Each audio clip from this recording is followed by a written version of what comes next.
We are live. Hello. Hello. I'm going to move this down a little bit because this always happens. You've got this big space up here. All this space for some reason. I'm just checking that everything's okay on this side, which it is. So hello everybody. Hello everyone. How is everybody doing? We've got our customary Starbucks as we like to do. I'm really enjoying doing the Starbucks actually. When we have Me too. It ends up though, we end up drinking a lot more than we normally would in terms of Starbucks. We're doing 2 lives a week. So that's 2 live Starbucks each and every time, which probably adds all up, which is probably not good, but there you go. What can you say? What can you say and what can you do? Do you know what? I've left my phone upstairs. Let me go and quickly grab it because I'm expecting an important call. The call that I was supposed to get last week, which is supposedly happening this week, and I need to take it, and I've left my phone upstairs. So I'll be back in a minute, and I'll leave you in Mark's capable hands. So this always happens. This is why we're always late. So we always go to do the live at 6. Kelly decides that she wants to go to the loo at 5 to 6. So inevitably, we always end up being late. But there you go. So I hope everybody's well. Good to see everybody. Well, I say good to see everybody. We don't good to see everybody, but I hope everybody's doing good. This week, today, actually, fact, the sun is out. So July, and basically much all of July and the first part of August has been a complete washout here in London. It has been a complete and utter washout. But today we've had our first day of sun, and it's so nice. It really makes me appreciate the nice warm weather. It really makes me appreciate being able to go out in the sun. I do need to get my hair cut. I'm just looking at my tassels around here, so excuse that. But other than that, all things are good. So this week, again, we haven't been up to much in terms of uploading videos. We have been shooting a few more videos ourselves. So as Kelly was telling you, she went to, here she is, the Shard. I'll let you talk about not the Shard, sorry. He's obsessed with the Shard. I keep saying the Shard because there's a duck and waffle in the Shard. There's no duck and waffle in the Shard. I'm convinced there is. Anyway, duck and waffle at Liverpool Street. Yes, it's at the Heron Tower. Although, I believe the Heron Tower is separate. But when it was first when you first started looking it up, it's duck and waffle Heron Tower. But you have Heron Tower and you have the duck and waffle in a little doorway, sort of very next to it.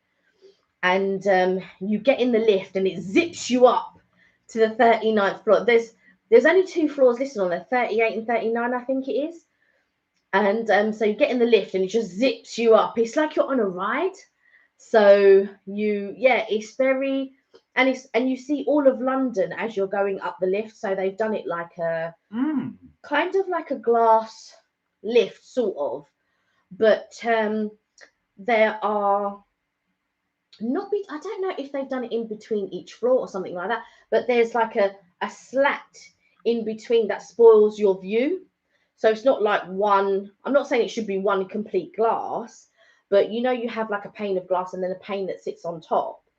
But what they've done is they've put one pane of glass, a slat there, and then a pane of glass instead of having glass and then using something see-through maybe so that they slot in together. So I did video going in the lift and it's just like this, like going it shoots up fast. Yeah. So it's almost like sometimes when your camera doesn't focus and you get those lines that go, that's exactly what it looks like. It looks like my camera's not in focus, but actually it's the slats as you're going so fast up in the elevator or the lift as we call it here. But yeah, it was good. And a viewer approached me as well, which was so nice. So you had your first viewer approach to say hello. You've never had that before. We haven't got celebrity status at all. No. But it's just funny. It's so funny to actually have one of you guys approach us. So always nice. There we are. Always feel welcome to come and say hello if you do see us out. Please do. If you see us out, I've had sort of when I've been on the train before and stuff like that, I've had looks and stuff. But please feel free to come up to me and have a chat, or to Mark if you see us together. I was actually with my cousin, and I didn't go to the duck and waffle. No. And it rained that day. Yeah. I was just saying actually, July here in London has been a complete washout. It's rained pretty much every single day, and up to today. Today's the first day I can recall in a long time where we've had nice weather. So it's been a lovely day. But anyway, back to your duck and waffle. So you got to the duck and waffle. You went up like this. as you said, Yeah. really, really fast like this. It's just no. When you were talking, I was just thinking, has it been a nice day? I've been inside most of the day. Yeah, 'cause so I've have been I. But at college. I work in the conservatory, so I get to see the You get lights. to you get to have like the sun and the warmth and stuff like that. Whereas I have been inside all day, and there are 2 buildings attached to the college, and one of the buildings, the power was out and everything else, so we had to go to the other building. And yeah, I didn't like it in the the other building. But I've done all my exams now. So we've gone So from duck all and three. waffle to exams. Yeah, sorry, because we were talking about well, you started it. You changed the thing to weather. Back to duck and waffle. The cheek of it. Back to duck and waffle. So yeah, so We've gone up to the top of the lift. so we got up to the top. We'll get there eventually. Yeah. So we got to the top of the lift, and to the top of the lift to the 39th floor. And then you walk through, and there's a lovely bar, and you walk past the bar, and then there's a set of steps that take you. So I was confused, thinking, well, why doesn't the lift just take you straight to the floor? Because you get to the 39th floor, and then you have to walk up a flight of steps. So I was a little bit confused with regards to that. And they did the steps like nice black and white. So you had black step, white step, black step, white step. As you and the stairs sort of curve.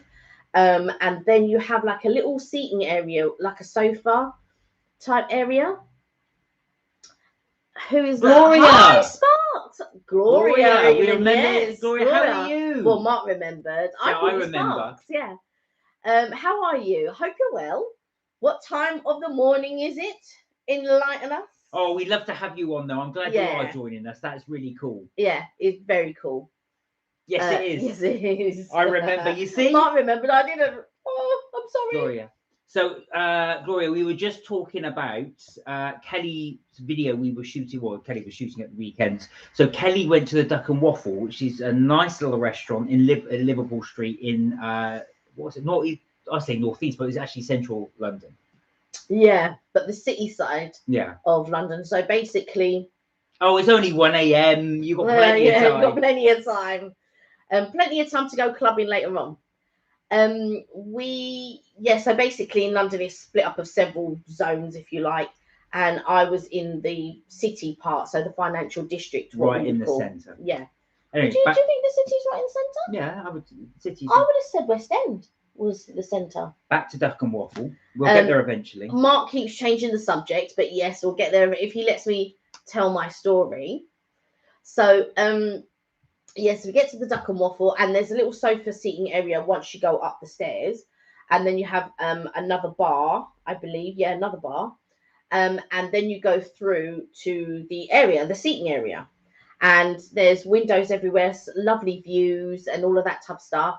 And we get there. Now, in the Duck and Waffle, they have a menu, and it's a lot of the menu is eggs with something, and they have an all-day menu, they have a brunch menu.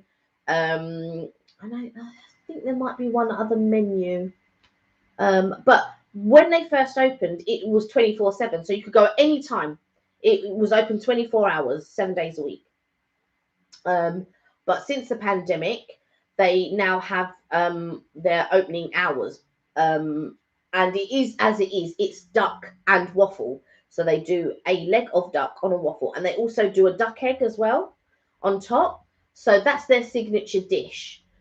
But when we got, they had all these other sort of like eggs royale, eggs benedict, eggs florentine, and they had other little bits. They've got side dishes and everything else. However, once we got there and we sat down, and by the way, you need to pay when you make the reservation. You need to pay £20 for the reservation. Gloria said, "Oh wow, just Google Duck and Waffle, and the views look stunning. Were they as stunning as they look?" Yeah, it's amazing. The views are amazing.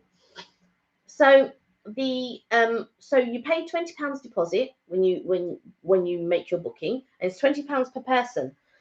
So it's me and my cousin was going, so that was £40. That's quite a lot actually for a deposit to pay.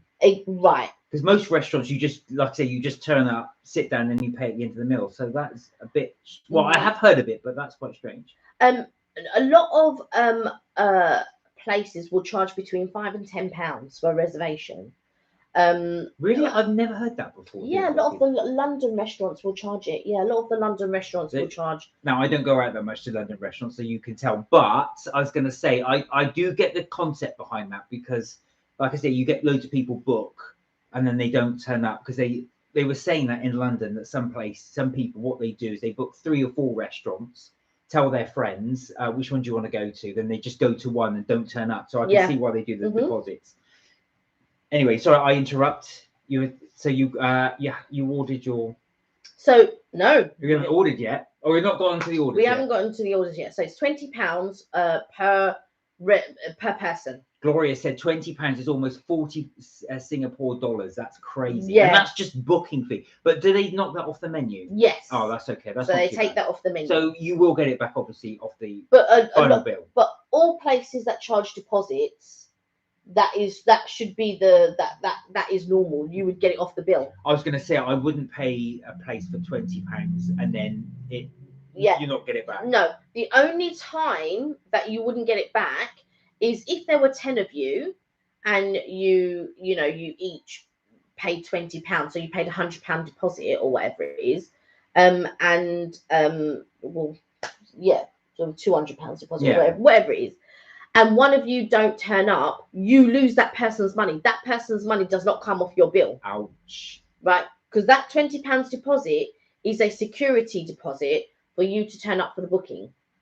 That sounds a bit harsh though, because if you've got a table for, say, 10 and 9 of you turn up, there's no skin off their nose, because that, you wouldn't then put a stranger on that table. No, but they would lose out on that person's meal. Oh, I see. You see, it's so meal and drink. So it's the guaranteed revenue. My God, I didn't realise there's as thing as that. But it's the Ned as well. When you leave your card, if you don't give them enough notice to cancel, your booking, they charge you. They charge your card. A lot of places now, they take your card as a guarantee for the reservation. Sorry,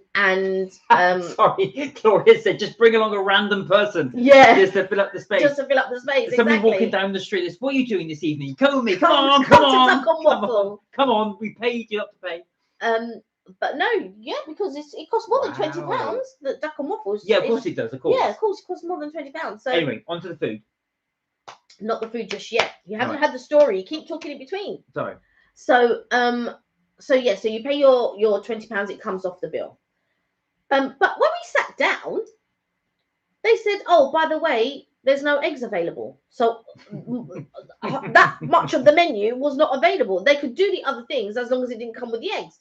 So if you're going to have eggs Florentine, you're only going to get spinach and the muffins and maybe the hollandaise sauce. Eggs. Could someone just pop down to Marks and Spencer's and get some eggs? I don't know what was. No. It wasn't the fact that they'd run out of eggs. It was the fact that the way that they cooked the eggs wasn't working. Oh. Don't ask me. I don't know what was happening. But you just boil eggs in water, surely, if they're poached. Poached, yeah.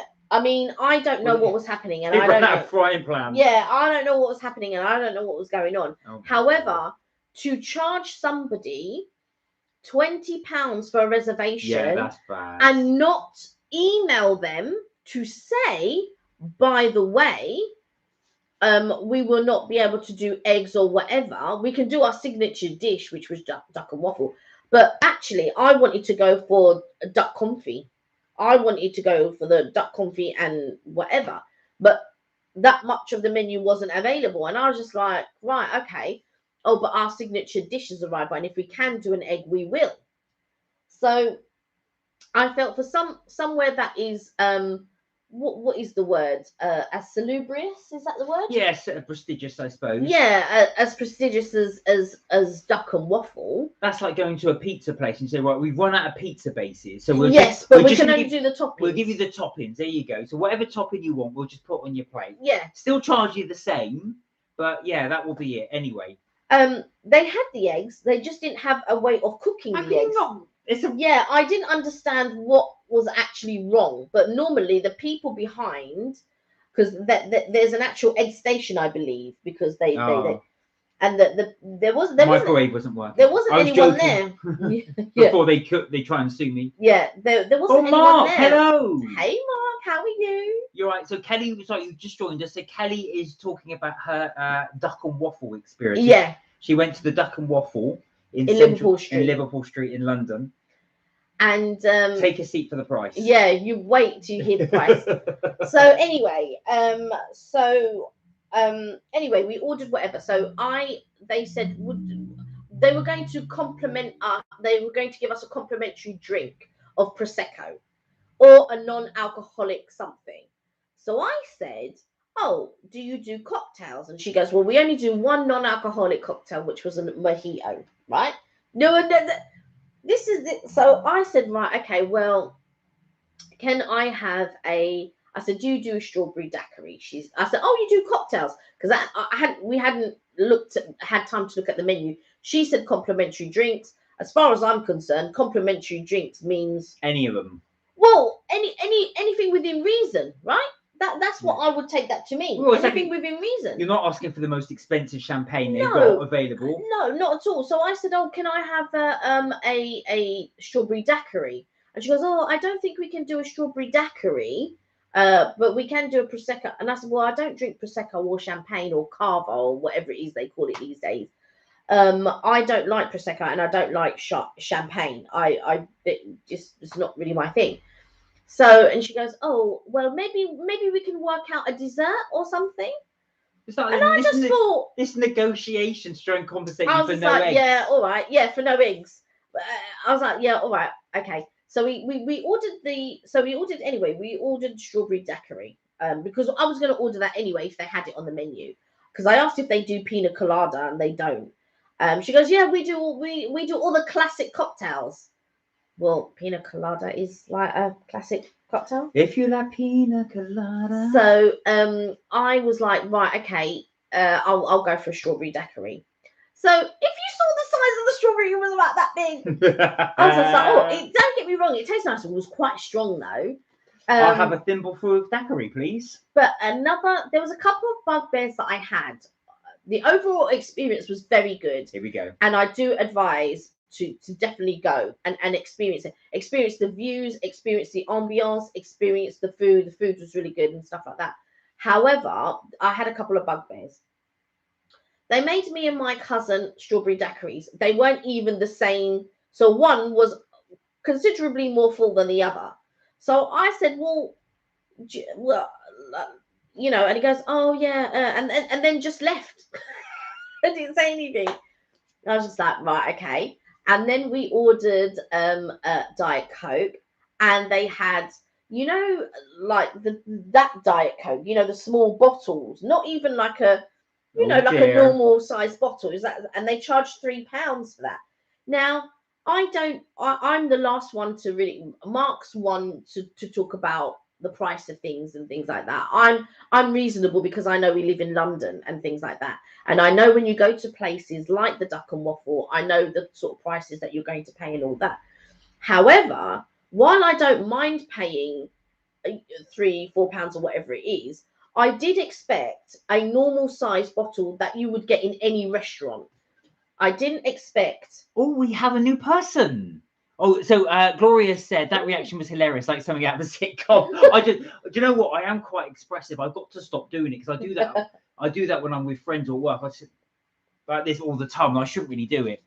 Yeah, you are new here, and I can't wait. Is it one you've? How would I pronounce your name? Yes, how would we pronounce? Thank you. Welcome. Yeah, welcome. Really good to have you here. Nice to have you.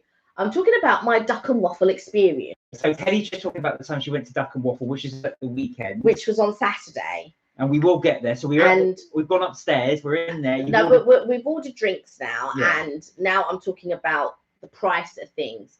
Now I'm prices that I expect to pay when I go to places like this and things like that. And I'm paying them. But I'm not one for, oh my God, money, I have to get this amount of food and blah, blah, blah. I'm very realistic. I understand where we live in London and all that. So while I don't mind paying however much, I would like a larger bottle of Coke. I don't want to, you know, £6 for two small bottles of Coke. I'd rather you had charged me 4 and I pay £8 for normal 2, sizes for the normal bottles of Coke that you would get in any restaurant. Yeah, that is what I would rather, to be honest. But they there's just like these small bottles, not that much above a mini can of Coke, by the way, not that much bigger. It was the mini bottles of Coke, and I did think was a bit. One Uvina? Have I pronounced that right? What is number 1 and Uvina? I think I've got that right. One Uvina, Uvina. But hello, and welcome, and thank you for joining us. So that was a little bugbear of mine, and the other one was the big bugbear of mine was the fact that they couldn't make the eggs. That annoyed me a little bit, because I thought, well, you could have sent an email, you could have called, anything like that, and let us know, because that just didn't happen as soon as we walked in. Sorry, madam, but our massive kitchen at the back cannot make eggs. We do not have the capability. It's actually at the front of the restaurant. So I think the way it works, they make the eggs at the front in the area that you can see, and I believe they're making the chicken out of the duck and stuff out the back. I think that might be how it works, because we don't know, because the front of the thing where they're supposed to be cooking, because you pointed and you go, as you can see, it's not working. How would I know that it's not working until you told me? Because it just looks like a bar. No, I've never been here, but a friend of mine's been to Duck and Waffle and said it's very, very good. It is very good. And he had the Duck and Waffle, which is literally, as it say, it's a big waffle with duck on top. And an egg, by the way. Oh, your name is pronounced Niha. Ah, Niha. So, hi, Niha. Welcome, Niha, and lovely to have you. Yeah. Sorry, I got the name wrong. I apologise. I'm terrible at pronunciations. That's my fault. I do apologise. But lovely to have you here. Lovely to have you here. So anyway, and then the Duck and Waffle came out. So my little bugbear were the drinks and the fact that there wasn't any of the other dishes, because I wanted to have confit or duck. But anyway, I digress. So we had the Duck and the Waffle, and it was really good. The duck was very nice. It was very flavorful. It wasn't dry. Oh no, I got it wrong. Nope, still wrong. Is it Neha? Niha? No, I said Niha. You said Niha. Neha. I will still try. We'll definitely try. If you spell it phonetically, and then we'll try and get the pronunciation correct. So that was the way it was cooked, the way it was done. The waffle was light and fluffy. It was gorgeous. So I definitely recommend going to the Duck and Waffle. We then ordered dessert. Now they had several desserts on there, and the one that I went for was one called, I think it was called the Full Elvis, and it had so with the Duck and Waffle you got half a waffle, so it was like a what do they call it? What do they call it when it's like half a protractor? What do they call it? Half a protractor. So what? Oh, I see what you're saying, Ashraf. So it's not whole round waffle. Yeah. Well, just half a waffle. Half of a round. So half of a round. Half of a round. So it was, hello, Coco. Yeah. Hey, Coco. Niha. I've got that right. Niha. So basically it's that, and then it's round, so it almost looks like half of a sun, if you like. And that's what the leg of duck comes on with the egg on top. Beautiful. We then ordered. Sam. Hi. Hey, how are you? Oh, we've got Georgina as well. New here too, Kelly. It was lovely to bump into you on the way to Duck and Waffle. It was you, so Georgina. Lovely. You know what? I wish we'd have stopped and talked more. But if you ever see me again, stop. We'll have a good old chat. Oh, thank you for joining the live as well. Thank you, Sam, as well. Hello. Hello to both. I'm just talking about the Duck and Waffle, actually, because that's where you saw me. I was on my way to the Duck and Waffle. So we the Duck and Waffle, very nice. Highly recommend it. I also ordered the Full Elvis pancakes. Now, waffle. So this time you get a whole waffle cut in half, but sort of put on top of each other. And it came with cream and it came with peanut butter and jam. and it was so tasty. But it came with caramelized bananas, but I said no, I didn't want caramelized bananas. Could I have the apples, which came from another part of the menu? So they put the reason why I didn't order the caramel apple ones was because that was for 2 people, and the guy said it's huge. I said no, I don't want anything that's for 2 people, thank you. Let's just go for the full Elvis. So yeah, and they bought this apple. Oh, it was so delicious. I'm so upset that I couldn't finish it all. And it was really delicious, and it was with caramelized apples. I poured the apples on top, and I had that with the peanut butter and the jam. It was nice. So you've got a few comments. Now listen to this. So Georgina said, yeah, she definitely will do. Gloria said she's so envious. I want to bump into you as well there as well. Coco said, oh, Lorenzo went there. Yeah, that's right. Yeah, Lorenzo did, yeah. Nihal said, yeah, same. Now Mark said, how much was the duck? Oh. No, wait. You put drum roll. Here we go. Right. So in fact, sit back, Mark. I haven't heard this either. Here we go. Did I take a picture? Now, before Kelly does that, bear in mind this is London price, and it's Central London price. Central London is very expensive in not all, but in certain restaurants. Okay, so bear that in mind. We also ordered. I forgot to say we also ordered corn ribs. Right, which is basically. Georgina said, yes, I've had the full Elvis, the duck and waffle. It's really good. There you are. It's really good. But you know what? I actually swapped my bananas out for the caramelized apples because bananas don't really agree with me. Oh, Sienna's joined. She said she's late, but she can't stay very long. Well, I'm glad you joined. Well, I'm glad you joined, Sienna. Right, now Sparks is guessing. Gloria's guessing. Go on. Oh, all right, yes. £40. Let's have some guesses £40. of what. Now, bear in mind, it has to be times 2 people. So give me what you would think: 2 ducks and 2 waffles, corn and a cob that has been sliced off, so it looks like ribs, sort of. 2 strawberry daiquiris, 4 small. Oh my God, that's a bit too much to ask the people. Can't you just do the what? Can't you just do the waffle? They're on the calculator. Oh, okay, all right. So, all right, just for the duck and waffle for 2 people, how much do you think just duck and waffle for 2 people is? So, Mark's going £85. Gloria's got £40. Sienna's saying, oh, bless, £11.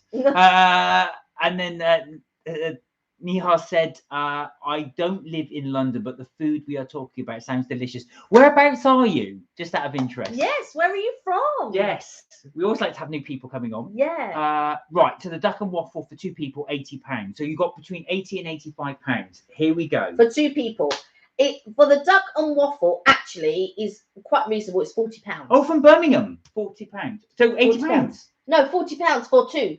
Oh, there you are. So £20 each for the duck and waffle. Came to £40. Yeah, we've probably hyped it up so much, saying how expensive it is. Now tell me how much you think the whole bill was. What?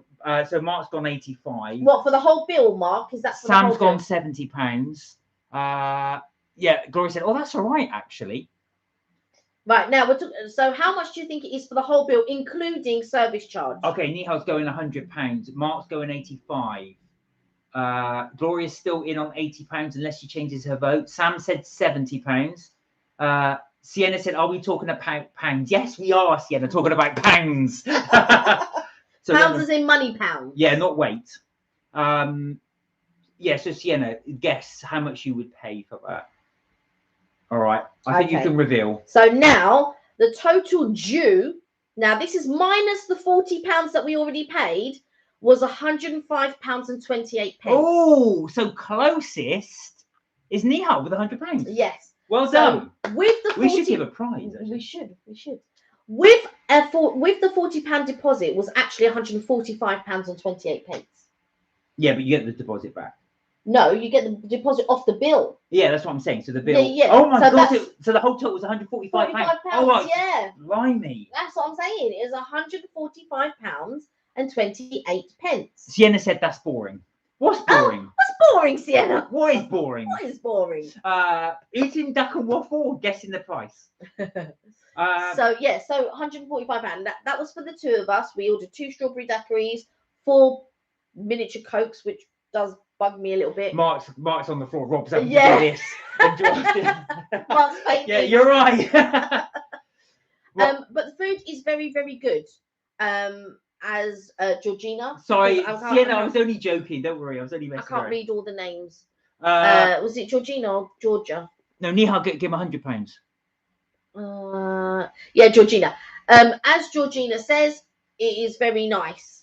And the food's really, really good. So I would definitely go and try it. If you don't want like loads of drinks and stuff like that, and bear in mind. Now, sorry, I just want to have a look there. So Georgina went to the Caravan City. So how was the Caravan City? Were you to have brunch at the Caravan City? Is that your phone? Yeah, no, it's just a message. So yeah, so that was my trip to the Sienna has to go. Sorry, bye, Sienna. Bye, Lovely to Sienna. see you. Bye. I also went to Italy, which is just down the road from Duck and Waffle. We went to Spitalfields Market and to Italy, but I'm going to do a separate video for that. I wish we'd bought the stuff. Oh yeah, we should. The little things that I bought. I'm more interested in. So Gloria said, I'm more interested in how much was the lovely dessert. All right, let me tell you. So while Kelly's researching that, so yeah, Kelly has filmed the Duck and Waffle, so she will put that on one of the videos. We are a bit behind on our videos. Apologies, we just got loads more to do. So we are a bit behind, but we will put that one on there. And then Kelly went then to Italy. The full Elvis. Now, bearing in mind, the full Elvis actually comes with bananas because it's almost like a PB. Like a peanut butter jelly, or that sounds nice actually. Peanut butter jam and bananas, but I swapped out the bananas for apples, and that was £16. So again, it was quite reasonable because it was huge. Even you would have been impressed. Well, do you know what? This is it. Also, as well with Kelly's videos, you'll be able to see the views. Yes. Yeah. Of the views. So one of the things you do pay a premium for with these restaurants are the views because you get a really good panoramic view of London. Yeah. But what cost the most on here, realistically, were the drinks. So it was the Coke and the daiquiri, because the daiquiri and the daiquiris were very small, very, very small. Were £26 for two, and then the Cokes we had 4, and that was £12. So Mark has asked, have you got any pictures of the Duck and Waffle? Yes. Can you send them to Mark? I can send them to you, Mark. I will. We'll send them over so you can see them. Gloria said, can't wait for the video. I can imagine how beautiful everything looked. Do you know what? It was very nice there. In fact, Nihal just went, mmm. So I'm telling you. Georgina said, and still want to go to Italy, have to browse this. So we'll talk about what Kelly will do because I didn't go, but Kelly will talk about Italy in a bit. Yeah. Sam can't wait for the video. Thank you, Sam. Mark said the views make it, and do you know what? That does add to the experience. We do want to go to the Shard as well because that's really, really hard. Yeah. There's quite a few places. I mean, Gloria wants to see the photos too. Oh, and Georgina said, I'd recommend the Caravan. I had the jalapeno cornbread. Oh, that sounds really nice with fried egg and bean salsa. Oh, wow. Good coffee too, which is right up my street, actually. Yeah, Mark's a real coffee person. Daiquiris are a £5 in Lanzarote. Yeah, they are. That is true. Do you know what? I was surprised at the price, considering that the daiquiris weren't full and they were in small glass, because I was expecting a tall glass of slush, basically. I was expecting frozen cocktails. But no, we didn't get. Nia has to go. Listen. Thank you though for joining but you have us. a new sub. Thank you so much for joining us, and thank you for the sub. We just let you know every Tuesday 6 o'clock and Friday at 6 o'clock we do the live UK time. So if you do want to join us, please do. Yeah, please do. We'd love to have you. So I'm just sending Mark some pictures. Gloria wants to see them as well, so you might want to put some on the. Do you know what it is? They will be on. Gloria, if you want to, you can. Or anybody. Or anyone. Yep.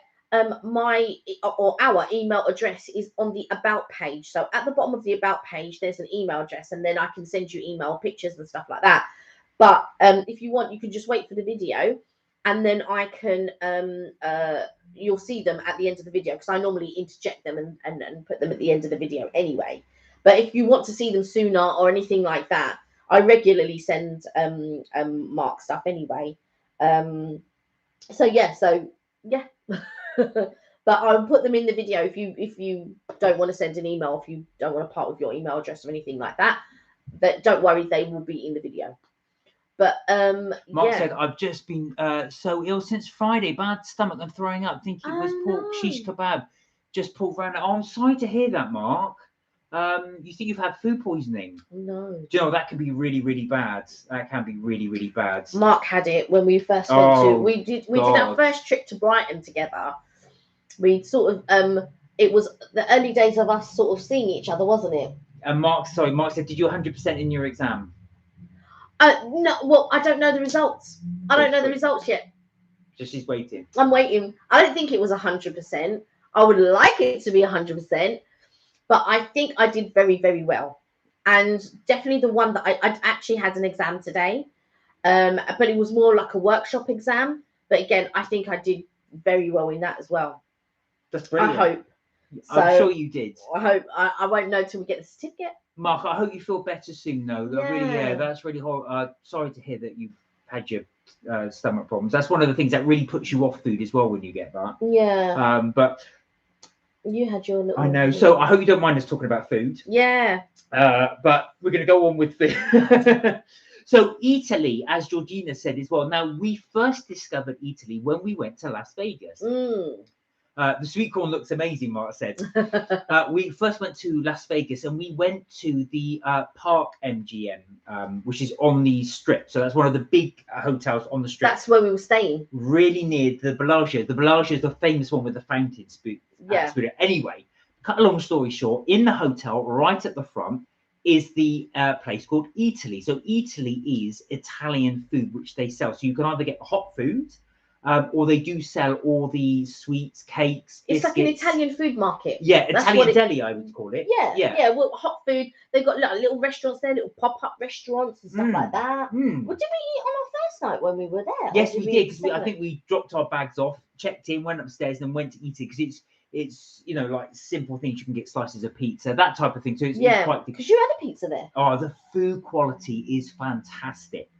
Now they've opened them up in London. So Kelly went. They're opening up in a few countries, I think. Yeah, actually. They are. Yeah. I want to say they opened one up in Munich. Sure, that's one of the places where they opened it up, and one in London. Now, the size of the one in London. So Mark said, "Yeah, love food markets. Could be around them all day." Yeah, so could I. Go on. Where was the London one? Where's it? Liverpool Street. So it was in Liverpool not Street. too far from Duck and Waffle. Oh, okay. Yeah. Georgina's been there as well. Yeah, it's right by. So there are several entrances into Liverpool Street Georgina Station. wants to go there, so I probably. And when you come out of Liverpool Street Station, and I would say it's the back end. Well, it actually could be considered. It's all like they've done sort of like a glass sort of structure. So when you come out of that exit or go into that entrance, whatever you want to call it, if you're coming out, it will be on your left. If you're going in, it will be on your right. I don't know what was there before. I think it might have been just an office block before. And it is. I can't tell you which one that I would think is bigger, the one in Vegas or that one. It's either the same size or it's our one is slightly smaller. I'd have thought the UK one would be smaller. It's pretty big. It's pretty big the way that but it's because it's quite deceiving the way that they've done it. Yeah. So when you go in, you go through these turnstiles. Now I was expecting, right, that the turnstiles would be motorized, I suppose, like automatic. That's the word I'm looking for. I was expecting it to be automatic, but no, you have to push. So I got in and I was standing there thinking, do I push? Do I not? Because sometimes if you try to push automatic doors, they sort of like jar. Yeah. Jam. So you can't then push. And then I was just like, oh, am I pushing? Am I not? Am I pushing? Am I not? So I got in and then, it stopped. So I had to push.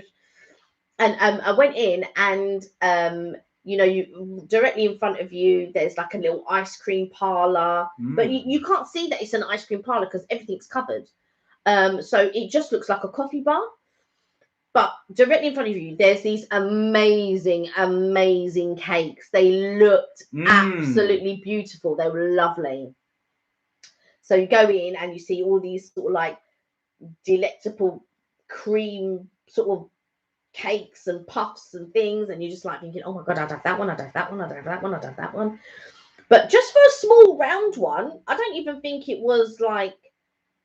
I mean, I bake with 20 and 23, 20 inch and 23 inch. I don't even think it was 20 inch. I think it was even smaller than that. It was a good old 29 pounds. I looked at it and I thought, oh, For a cake. yeah, but it was like a lovely cream. Yeah, I don't normally like gelatinous things, right? But this looked.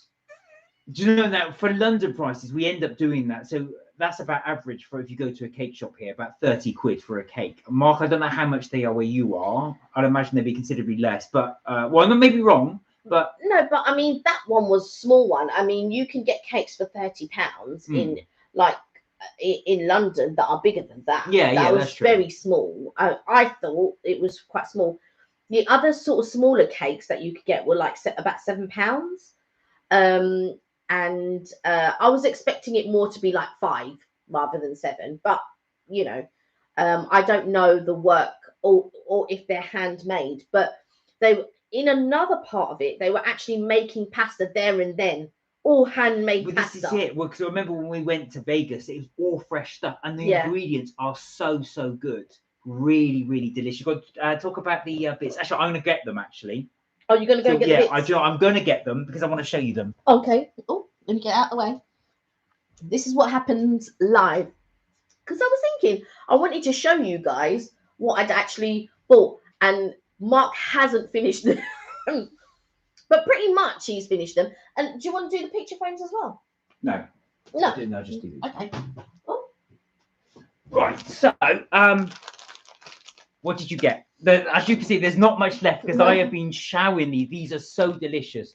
So we got the this one, which is actually, as you can see, they're mini meringues, but they've got coconut in them and little chocolate chips in them, and they are so good. I'd really recommend those. They don't taste. Some meringues can taste a bit eggy. These are so good. They're so moreish, as you can see. I've eaten so many. I've put paper clips to try and keep them in. The other one that Kelly bought was these. Now these, they're called Bonfante, I think they're on there. But essentially they're like mini meringues, if you can see there as well. They're actually egg whites, like a meringue, but they've got almond in them. So it's like an almond flour in them. But they are so good. They're really almondy. Almond? I think they're hazelnut, no? Is that almond? Oh, hazelnut. Sorry, I beg your pardon. That's me getting the wrong thing. Hazelnut flour in there. It's so good. Of course, you guys always make me feel like a snack in this ungodly hour. But that's why you need to have snacks when you come talk to us. So we are always have eating. The snacks. Have the snacks ready. Popcorn or crisps. So if anybody, let me see if I can get that's all right. They're very tiny, but they're delicious, and they've got a really strong. Not really strong, but hazelnutty taste. Yeah, you can instantly when you put one in your mouth, hazelnut. It really tastes. So I'm going to make these. Definitely, if you go to Italy, I definitely recommend these two. Yeah, they're almost like, have you ever had hazelnut milk? It's got that quite lovely sort of hazelnutty taste, but it almost reminds me of chocolate as well. When you got that chocolate hazelnut Nutella. It doesn't remind me of hazelnut milk, but do you know what it does remind me of? Ferrero Rocher. Yeah. The nuts that you get on Ferrero Rocher. Yeah. Or Nutella. It does remind me of Nutella. It doesn't remind me of hazelnut milk though. They're so more. Do you know what? The danger is I'm sitting working away and I'm just doing this. The amount of stuff that I have to take away from Mark and put in a different place or hide it or whatever it is, and because he'll see it and he'll just use it, eat it, whatever it is, and I'm like, I don't mind you eating, using whatever, but just let me know when we've run out. She knows me by now.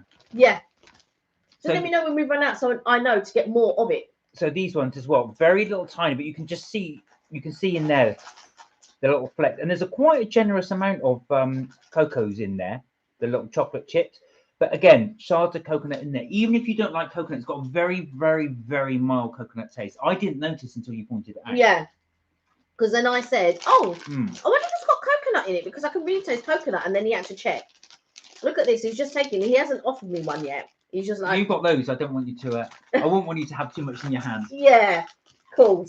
But these are just two of the little snaps that they do. So you get all these little quaint little, and they all come in like bows and ribbons and stuff like that. So they're Wait good for till you gifts. see the video. Mm. There's like a wall of chocolate bars.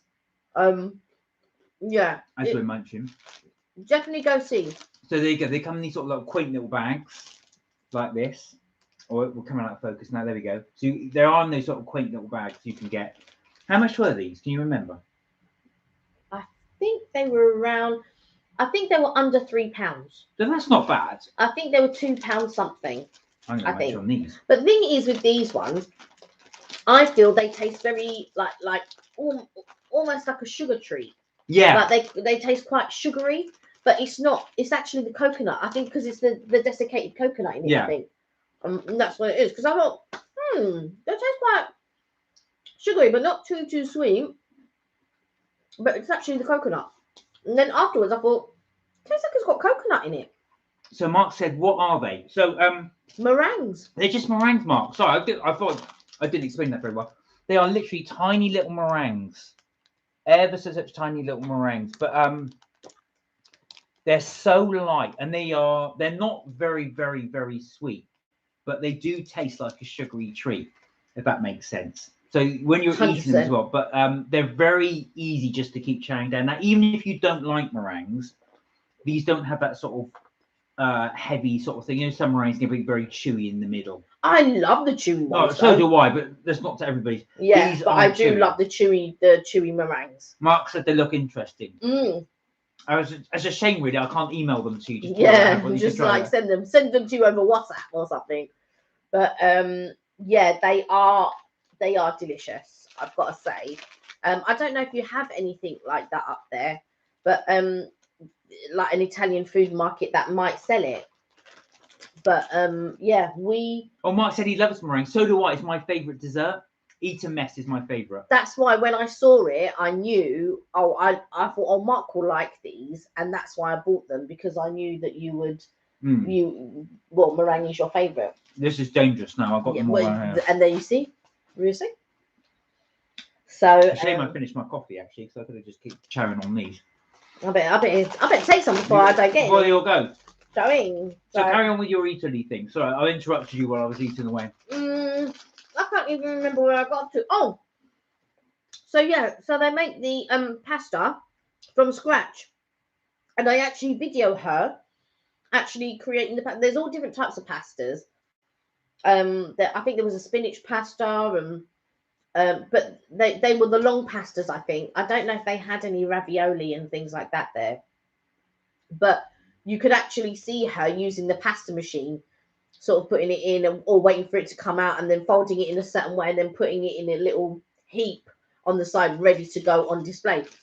But I think at that specific stall, you could actually choose your pasta and your sauce or whatever it is. Oh, wow. And then have it done there and then you go and take your plate away and sit down somewhere. So Mark said, we don't have any Italian bakeries. We have a Greg's. They make snowmen out of meringue. That's good enough. Do you know what? There's nothing wrong with Greg's. No. I love Greg's. We did a review on Greg's. We did. So Coco said, what have you been doing? Look, this is what we've been doing, Coco. Chloe, we've been eating lots and lots of meringues. We went to, well, Lorenzo went with Kelly to Italy and the Duck and Waffle. Yeah. I was forgetting the name then. Italy and the Duck and Waffle. And the Duck and Waffle. But I'll put up the video. I just didn't have time. I wanted to start yesterday, but then I had a couple of things to do, and I didn't have time to do it. But I will try. I may not be able to do it tonight, but I may be able to start editing tomorrow. Tomorrow's my last day at college, which then will free up a lot of my time. So tomorrow's my last day at college. I believe we're finishing early, I think. So yeah, so I will then start editing some videos, really. Is that the night before Xmas? Is what the night before Christmas? Oh yeah, it is. It's your t-shirt. Oh, my t-shirt, yes. When you said that, I thought, yeah. I thought, yeah. My t-shirt is the night before Christmas.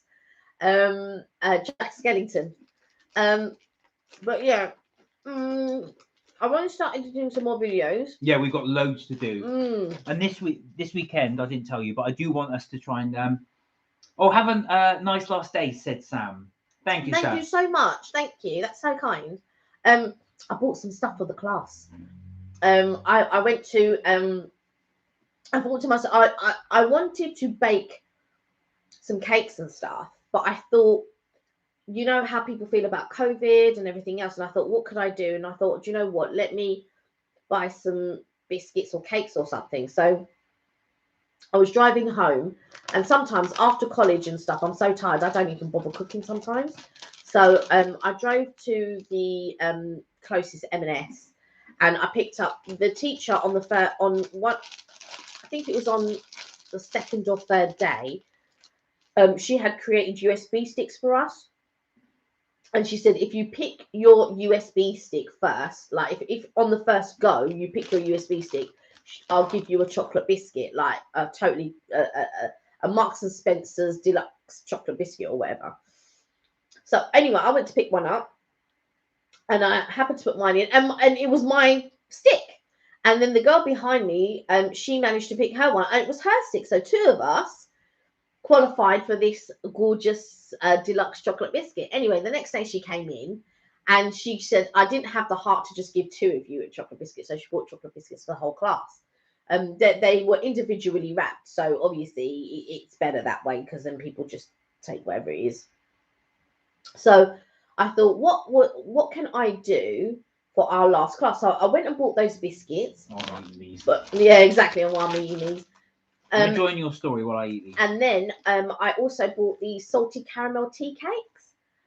So and then another girl had said in the courtyard, oh, she wants to bring in. She saw some cupcakes. Maybe she'll bring in some cupcakes. And I said to her, well, actually, I'm thinking of bringing in some biscuits and that. So I think she's going to bring in cupcakes, and I'm going to bring in biscuits. But I'm also going to bring tea cakes as well. And then I think tomorrow we'll just sit down and enjoy the biscuits and the tea cakes and stuff. So, Gloria said, thanks for taking the time to edit videos for us. Oh, I really enjoyed the vlog. Well, no, actually, thank you guys for watching it. Yeah. Without you, we wouldn't do the videos. Yeah. We are so grateful that you guys do watch this, and we really appreciate it. And it's our pleasure to do that as well. Definitely. Mark said, everything is back open in Lanzarote. Yes! Oh, wow. I spoke to my friend today. 55 flights landed today. So start and get excited for December. Mark, you're a genius. You've got your thing has paid off. Hopefully, you will be getting out there to Lanzarote in December. And well earned. Well earned. I want to go. Gloria said, oh, no, not the M&S. It is M&S stuff. The M&S.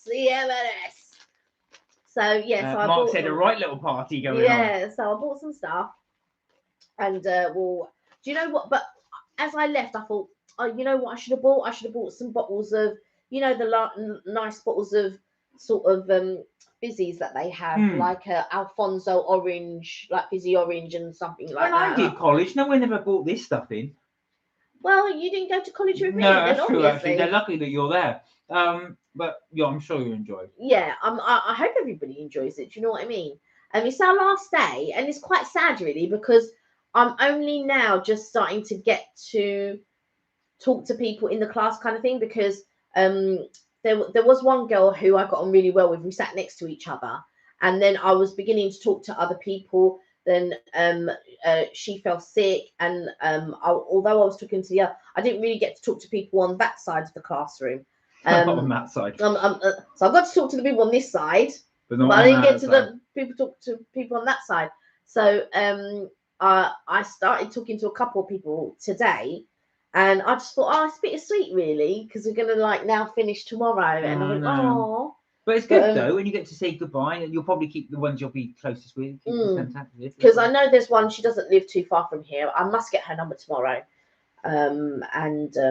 yeah, and keep in touch. But yeah, that's what my week has been like. My mum did something on Sunday, a little get together. So we had a get together, and I baked cakes. So. Mark said Kelly's definitely the giver, likes to please. She's just like me. I take things in and do do things and go out my way. Do you know what, Yeah. Mark? I know you are. I know you do that, and I think you do a lot for people. Yeah, it's true. Those I mean, pictures of cakes and things I saw. I Were absolutely know, amazing. Were really good. I blew me away. But so my mum said to me, "Oh, can you bake a cake?"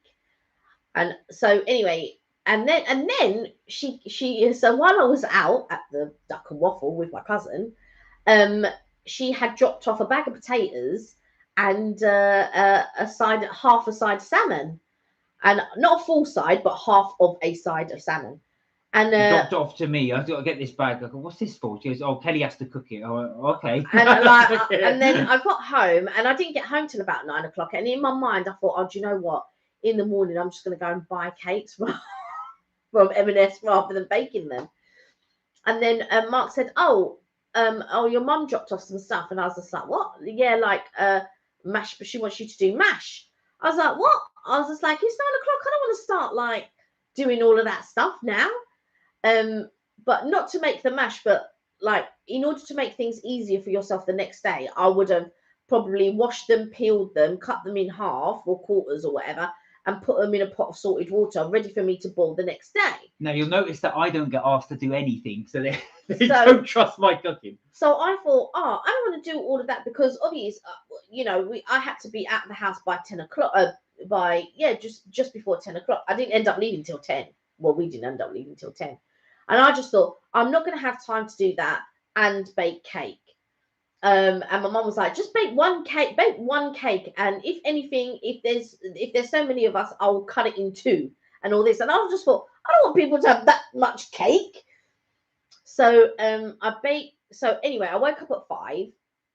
No, you got that early. Yeah, but I've got a bit of a foggy brain since COVID and stuff like that. I get very easily distracted. I've got foggy brain. I like, you see something silver in the distance and you're like, oh. Mark said, I still can't over your barbecue. It goes on at Mark and Kelly's family barbecue day. Immense. It is quite big. And of course, we haven't done one for 2 years. Yeah, we haven't done one for ages. So anyway, so I woke up 5 o'clock. I didn't start anything until 6:15, by the way. So I woke up, had a shower, all of that, just faffing about, and then I started at 6:15. So I hadn't even decided what cakes I was going to do until late late Saturday.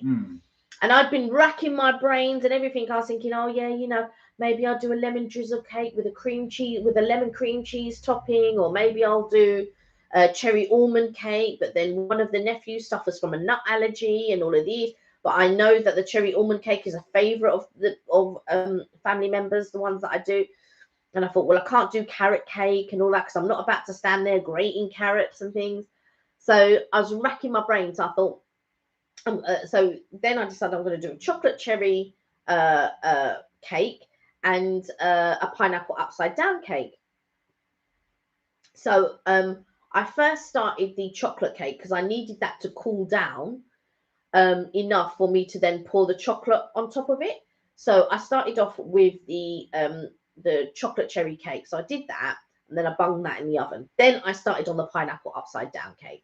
So you make your I don't know if anybody knows how to make pineapple upside down cake, but obviously you have to make it upside down.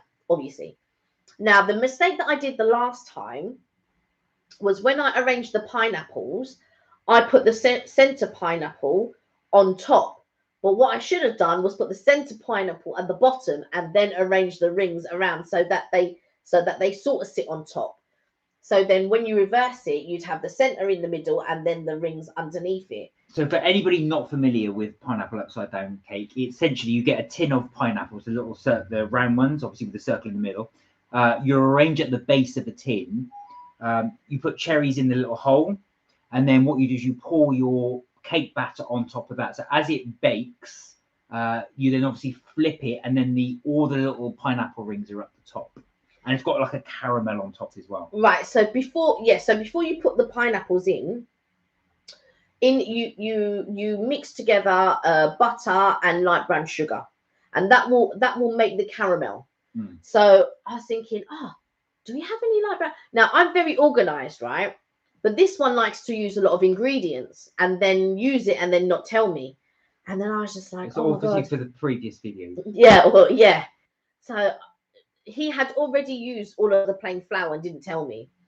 And then I thought, it was only when I went into the kitchen and I lifted up the box, I thought, well, this is empty, so I need to order some more flour. So when we went, we bought more plain flour. And I went into the cupboard, and you need to use baking powder for the, so even though I'm using self-raising flour, you still need to use baking powder. So I went in the cupboard and the baking powder was empty. I was like, oh my God. So that was my fault. So if you watch, when I went, I made the supernatural pancakes, the ones from the Supernatural cookbook.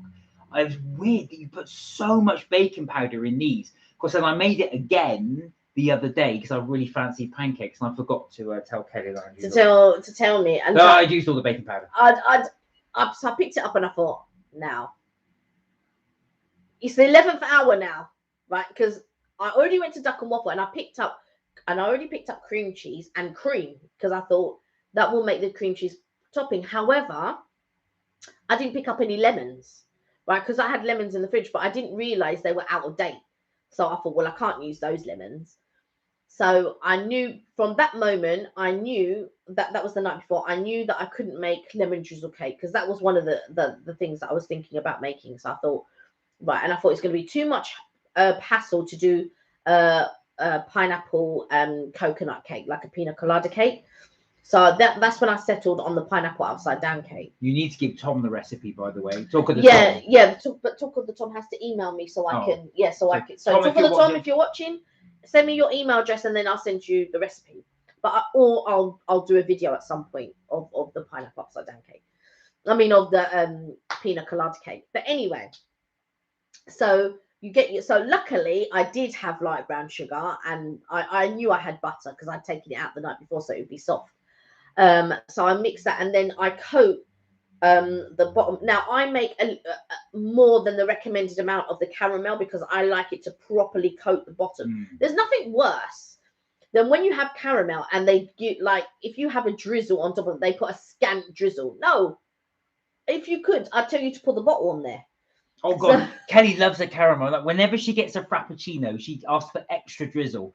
And if the person doesn't put enough on it, which barista, they didn't put a lot of drizzle, and I did put that in the instructions, by the way. The barista will get it. Oh my word, will the barista get it? No, they won't get it. But no, I'm joking. Anyway, sorry, can I carry on? Yeah. So what I did, so I mixed up the caramel in the, or what is going to turn into caramel in the mixer. You're disappearing off shot. Yeah, I know. You know what? Because I'm thinking if the phone rings, I've got to go.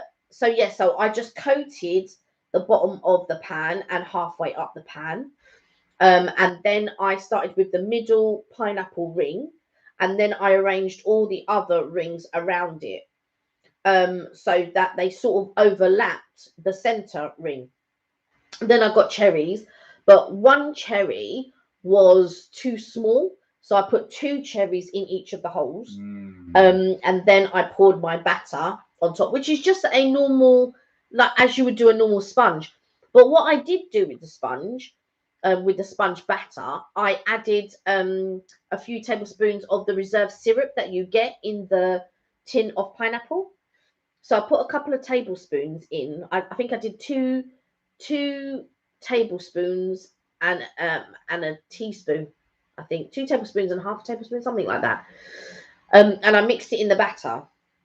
Then I poured it on top and I bung that in the oven because the other cake was done by this point. So then I took the other cake out and I left it to cool. God, that other cake took ages to cool. I was like, oh my God. I'd imagine Mark has done pineapple upside down cake quite a few times. Oh, I reckon Mark has done far superior cakes than pineapple upside down cake. So then yes, I bunged that in the oven, and it began to bubble almost immediately. We were getting those huge bubbles. I was like, oh my God. And so then when it was done, I turned it out. I waited for it to cool down a little bit because it was far too hot to turn out. Then I turned it out, and I was really pleased with it. And then when I took it to my mum, it was the quickest cake to go. People sort of they chomped out, because I know there are some chocolate lovers out there, and I've got to say that was delicious. That was really, really good. Yeah. My role was just to eat it, but that was the king taster. That was really good.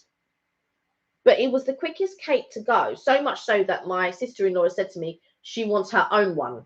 So actually, we'll have to do it. If people are interested, we will do a video of it. You do. Yeah, I will. If you're yeah. making another one for Alicia, you might as well video it. And I'll do Mark that. said he loves pineapple upside down. So do I. So okay, so yeah, there you are. That was your foray with ice cream. Yes. Oh, I didn't have. That's a good idea. I didn't have it with ice cream. Yeah, but also it's nice to have it warm. Yeah, It's absolutely. nice to have it warm. But by the time I took it to my mum's, obviously it's not warm anymore. People are gonna eat and all of that. And Alicia cooked as well. Gloria said, do a video and then a taste test video. That he's the taste tester. I will definitely do that, Gloria. I'll be happy to taste will you? Will you? I'll go, right, here's my review. We did actually do, so with Italy, so just going back slightly, we're talking to cakes. Kelly did buy some Italy cakes, the cakes she was talking about. Oh, yeah, and we've done a video of that. Yeah. And we've done the review. So I will be right at the very end of the video, just tasting it. Mark said, I love bread and butter pudding. And also, that's my favorite. Oh, that's your favorite. Now, in the United States, they just call it bread pudding. So I kept having to remember to ask for bread pudding when we were in the States. But yeah, do you know what, Mark? I've had all various different kinds of it. My favorite is when they actually make it with brioche or with croissant.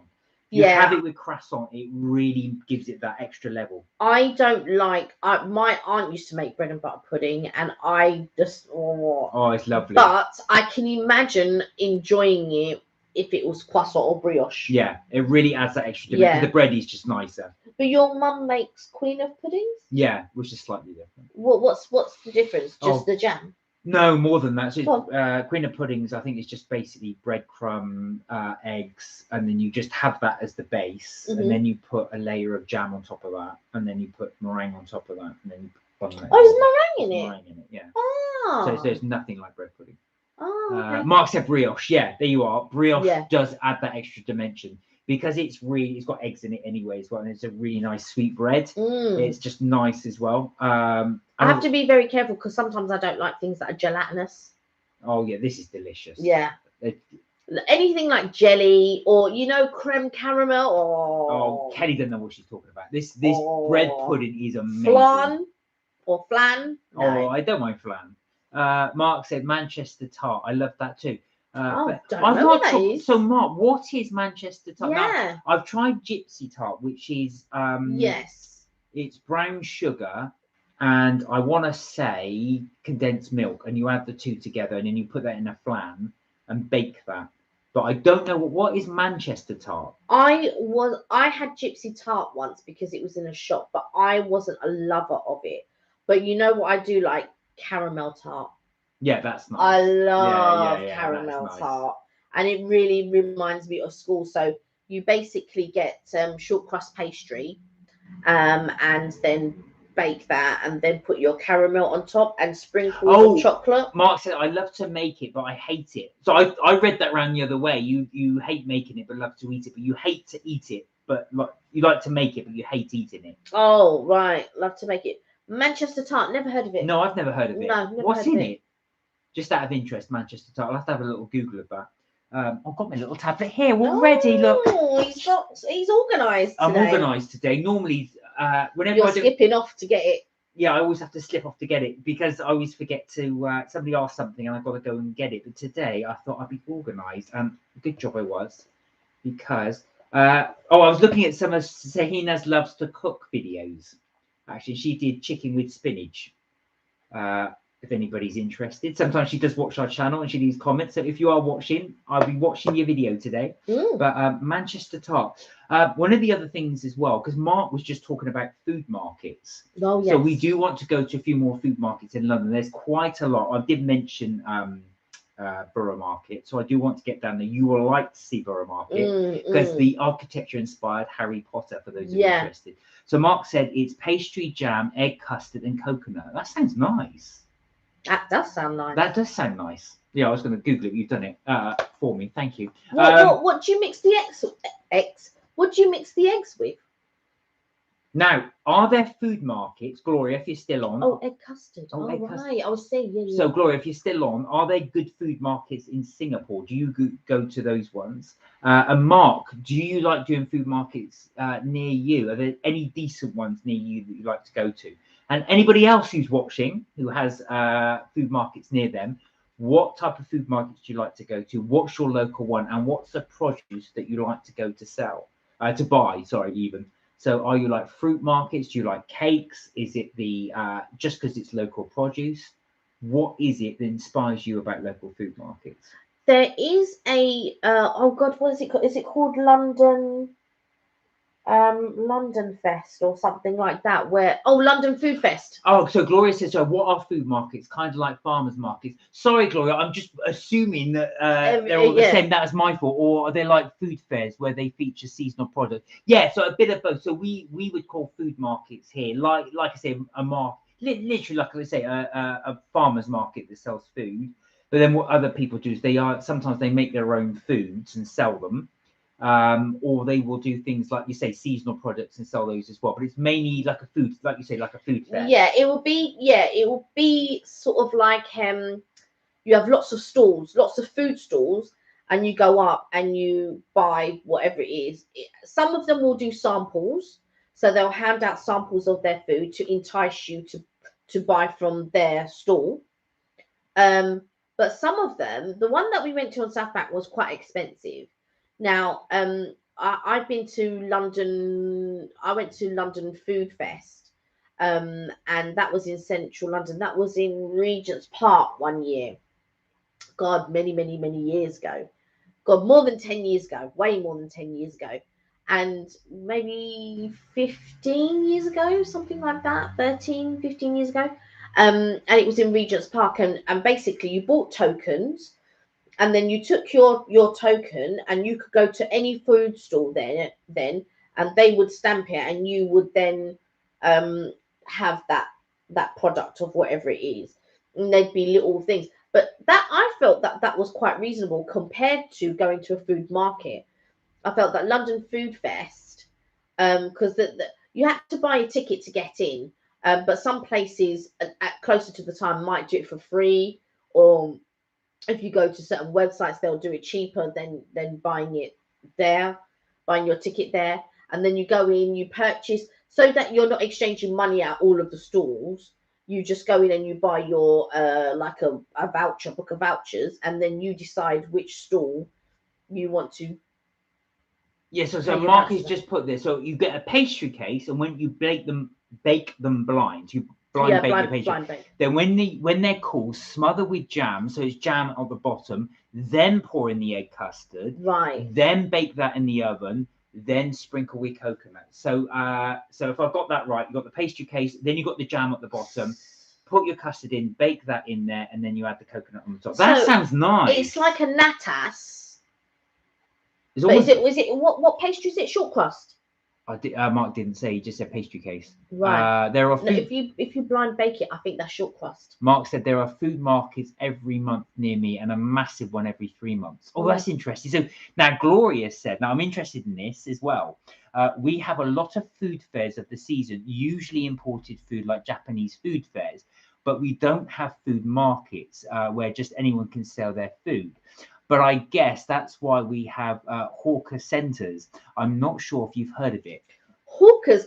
Now. Oh, you started that. I haven't, but you have. Somebody said to me they went to hawkers.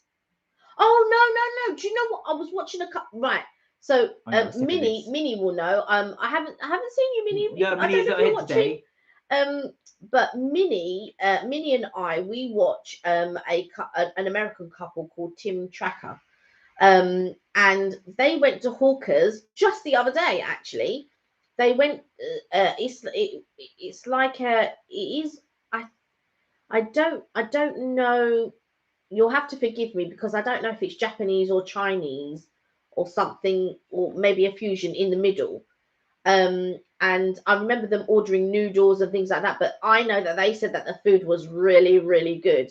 And if you're ever in Florida, you should try it. And I wanted to Google to see if they had a Hawkers here. But yes, and I had to really think where I had heard the name Hawkers before, but they do have one in Florida. Mark said eggs set like custard short crust. Right, that makes sense. Oh, Georgina said, I went to the food fair at Regent's Park. I didn't really rate that. The portions were so small, but I guess that means you can try a bit of everything. Very small, yes, because I remember them being very small. And Georgina's right, because when I went, I don't know how it is now because I haven't been lately. We went to the chocolate fair. Do you remember? Yeah, years I do. ago, Yeah, that was a long time ago. That was in one. I want to say in Excel Centre, but I can't remember. But yeah, I remember that. Yeah, with the London Food Festival, that I don't know if it's the same. No, that was in this. Yeah, Excel Centre is in Islington. We went to. No, but I'm talking about the food fair, not the chocolate right. fair. So and it was very small portions, and I remember because I remember trying a duck thing, and that was like 3 tiny little balls on a skewer, and things like that. So yeah, but it wasn't as expensive as I probably believe it would be now, because I think I spent £10 and I got to try a few food stalls, and it was, I want to say his name is Lloyd. No, it wasn't that Lloyd, but you know, there was a chef there. He always Keith Floyd. No, not Keith Floyd. He always reminds me of the What's this? Violinist. He looks very similar. There's a violinist. violinist. I know who you mean. Yeah, you're thinking. He died, didn't he? Oh, did he pass away? Yeah, I think that if it's the right person I'm thinking of. If you mention his name, I might remember. Yeah, he's got really spiky hair. Yes, that's the one. That's the one. I've forgotten his name. And he always reminds me of the violinist, because the violinist looks a little bit like him, just a little bit more rounder face. But yeah, just, as soon as I mentioned it, you knew. Yeah, I know who you mean. I've forgotten his name. I have forgotten his name. Yeah, but he was there. And there was a couple. I think. Yeah, he died. I didn't realize. I think Gordon Ramsay, because Gordon Ramsay was well known at the time, but wasn't well known to the public at the time. But he was well known, you know, because he at that time he worked at Claridge's, and so he was well known. Like if you were in the know, you knew who Ramsay was. I didn't. The only reason why I knew who Gordon Ramsay was because one time I worked at Claridge's. I worked on switchboard there, and they said, "Oh, if anybody calls for the Gordon Ramsay restaurant, it's you put them through to this number and all of this." And yeah, it was very well to do. Obviously, it's Claridge's. So and I didn't know who Gordon Ramsay was, and you know, I didn't really know anything about Claridge's. And then obviously, as time's gone on, you now realise who Gordon Ramsay is. You realise Claridge's is one of those oldie worldy but top hotels and things like that. But when you're growing up and you're naive and you go and temp in these places or work in these places, you're like, what? Oh yeah, all right then. The violinist is Nigel Kennedy, but I can't remember the name of the chef. That's really gonna get on my nerves. Right. Mark said, I love going down to Parliament, and near me full of Asian and halal supermarkets. They're amazing. Love them shops. Do you know what? There's some actually fantastic restaurants there actually as well. In London, I used to go to a restaurant very similar in Alberton, which is called Sacconi's, which is one of my favourite Indian restaurants. I absolutely did it. I've not been there in years, but it's absolutely delicious. I've only ever had one favourite Indian restaurant, and Gary Rhodes. Yes, thank you. Rhodes. My brain had just gone. Yeah, Gary Rhodes did pass away. But you see, you knew who I meant when I said violinist, right, Georgina? You knew, kind of thing, because in my mind, I could picture the violinist and I could picture the chef, but I couldn't picture the chef's name or the violinist's name. Our brain goes like this, so we're really glad you guys are around, because we're just, that guy, the guy with the spiky hair, him. When I said violinist and chef, other people must think the same then, that they look similar, because I think they look similar to me. Anyway. But yeah, I didn't realise he passed away. Yeah, he passed away. He was actually working in Dubai. And a lot of top British chefs now work in Dubai because you make a lot of money there. Yeah, because it's tax free. Yeah. What's his name? Warrell Thompson. He works in Dubai. And does he? Yeah. Anthony Warrell Thompson. Yeah. And there's a few others that work in Dubai. Right. Okay. So they can make a lot of money. Yeah, because I've known people to work in Dubai, and I know that it's tax free. Yeah. Mark said, "Rest in peace, Gary." Love Gary. Yeah. But I remember him in Ready Steady Cook. Yeah. Because him and Anthony Warrell Thompson was in Ready Steady. Yeah. And James Martin was as well. Was he? Yeah. But I don't know. I know the others by face, but I don't know them by name unless you mention the name. And I'm like, oh yeah, I remember him. But yeah, Ready Steady Cook. I can't read that. Andre Rieu. You got your glasses. Oh, is it Rieu? Rieu. Yeah, Andre Rieu. I don't know Andre Rieu, but you know the Rieus, the Roos. Is it Ruse? Oh, Roux, yeah, Andre Roux. What's his name? His son's name. I've forgotten his son's name. My name's got a blank now. But yeah, so go back onto the food market. So we will do. You've inspired me now. I will definitely do one of those food markets. I really want to go back to Borough Market. I haven't been for such a long time. Which is right next to not South Bank, London Bridge. I want to go to food markets where everything costs £5. Georgie said, "Sorry, Kelly, it was the spiky hair that gave it away, not the violin." not the violinist. Not this. Kelly was doing this. I thought, what's she doing? Do you know what? I want to go to. Does anybody know a food market? Oh, violinist, Andre Roux, the violinist. Sorry. Oh, right. Oh no. You're Is that thinking, his name? You were thinking of Michelle Roux, yeah. I was thinking of the Roux. Yeah. That's what I was thinking of all the Roux, but I don't know all the Roux' names, but you know quite a lot of them. Not Personally, but you know their names. Yeah, they're just next door. Yeah. And I want to go to food markets in London, that is, not travel up far, but in London where you just go and you can go to each store for £5. I don't want to pay no big £10, £15, £20. I might as well go to a restaurant. I want to try food at full stores that cost £5. So I was going to say, Gloria, was that right, Gloria? What Kelly was saying? Brian Turner, yes, they were the best. Yes, I remember Brian Turner. Yeah. Well, Anthony was. He was the one with the moustache, wasn't he? And sort of like grey, but sort of darker hair, but sort of grey at the roots. Yeah, so Gloria, were we right about Hawker when Kelly was saying about Hawker? I'm not sure that was the right one, but yeah, it's a Oriental restaurant of some sort. Yeah. I'm sure that's Hawker's. I'm sure that's the one you're talking about. Yeah. So it's I know the guy you mean. Yeah. Oh, so Gloria said, Mark said, yeah, that's right. Gloria said, oh, I just remember we do have food markets, but only during Ramadan. Oh, that's interesting. During Ramadan. Yeah, but I thought, but don't you fast? But you can eat in the evening. You don't not eat for a whole month. I know you don't not eat. You break fast in the evening, so it's sundown. So I'm assuming, correct me if I'm wrong, Gloria, that you break your fast to the food markets. Is that right? So you would actually have them during sundown, ready to eat. See, I would have thought you would have had food markets just after Ramadan. Now, Georgina said, yeah, I love the idea of a £5 food market. Do you know what? Actually, Gloria, when we go to Epcot in Florida, so one of the Disney parks as well, they do this what they call Dine Around the World, which is the World Showcase. So eventually you've got a world of Norway, Mexico, the UK, France. And the idea is you go to these places, you buy a very sort of small, almost like a tapas thing. Yeah, tapas size. Yeah, for about anything between $5 to $12. So roughly, like I said, anything from £4 up to about £8 or £9. And that's what you would have. You go around and you try all these little things. So the thing is, you do end up spending a lot of money because you do taste everything. Yeah. But it enables you to have little tidbits rather than having one massive meal. But also, what I like is you get to try foods from other countries that you wouldn't ordinarily, have or try or get a chance to try. Yeah, Mark said so. On a night, we would eat at a food market in Ramadan, I'm guessing. Right. Yeah. Okay. Gloria said, yeah, that's right. I don't fast, but Ramadan was really important here. The store owners and people visiting the food markets basically wait for sundown by shopping around the food. That makes perfect sense. But it would make more sense to me to have it after. Because it's like a celebration then.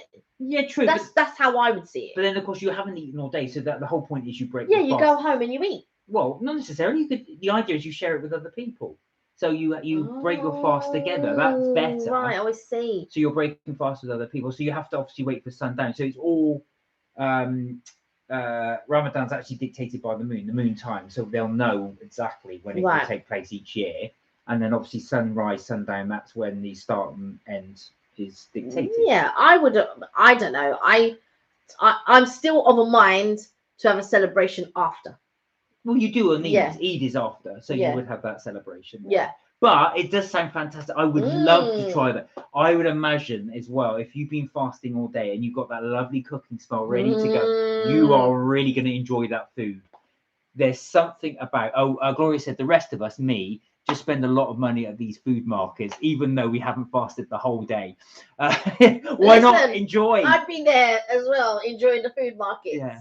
John Dean said, if you go to Borough Market, worth also visiting. Is it Mark? I've got to get closer here. I've got to put my glasses on. Mercato Metropolitano. I can't pronounce that. Which is an Italian. Mercato Metropolitano, I think. Yeah, which is an Italian food market a bit further up in Elephant and Castle. Do you know what? Funnily enough. Thank you, Gloria. Funnily enough. No, it's not Gloria. It's Georgina. Oh, Georgina. Sorry. Funnily enough, because I've got the picture of Georgina's face in my mind, so now I've got your face in my mind there.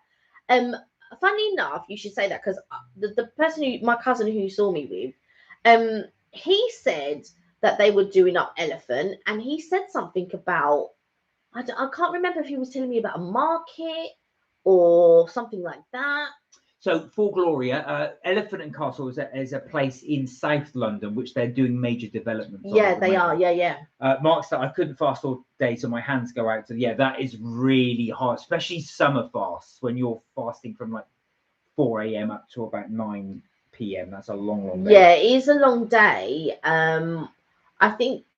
I mean, is it right that they get up before a certain time so they are able to eat before the day? So that's called seri, when you eat just before the sundown, and then right, okay, sunrise, sorry, and then you break. I mean,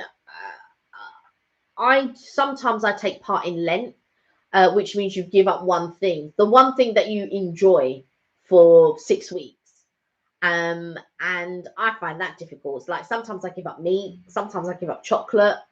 I haven't done it for a while. You can still eat, but you just give it up one item. Yeah, I know. That's what I'm saying. That is hard enough without having to not eat at all. Gloria said the worst thing is that fasting means that no water too. I can't imagine how tough that is. Yeah. Because you'd be dry. Your mouth would be dry. I mean, like nothing. Is your mouth would be dry and everything else. And like even now, and I feel my mouth is dry at times, and I have to take a drink. Mark went chocolate. Yeah, I know. Imagine giving that up for 6 weeks. This is Kelly's chocolate Lent penance. Yeah, the thing that you enjoy. So yeah, it's normally chocolate, or for me it'd be chocolate or meat normally. It's the one time of year that Mark and I then can eat together, because I won't eat meat but I'll eat fish, let's say, and then but Mark said kids can drink water though, can't they? I think there is an age. Yes. Gloria said, and to Kelly, yes, the end of Ramadan there's a big celebration, but they usually celebrate at home or at relatives' homes. The food markets are a month-long activity of sorts. That would be fantastic. I'd love to see that actually in Singapore. Kids don't have to fast or can fast half a day. Oh, right. Okay. All right. It's a bit easy for the kids. Mark said, I'll give up sugar. I'd be stick thin. Yeah. Do you know what? You and me both. Do you know, there's something to be said. There's a guy I knew. He actually did give up sugar. And he said to me, it's very, very hard because you realize how addicted you are and how there is sugar in everything. But he lost a lot of weight very rapidly.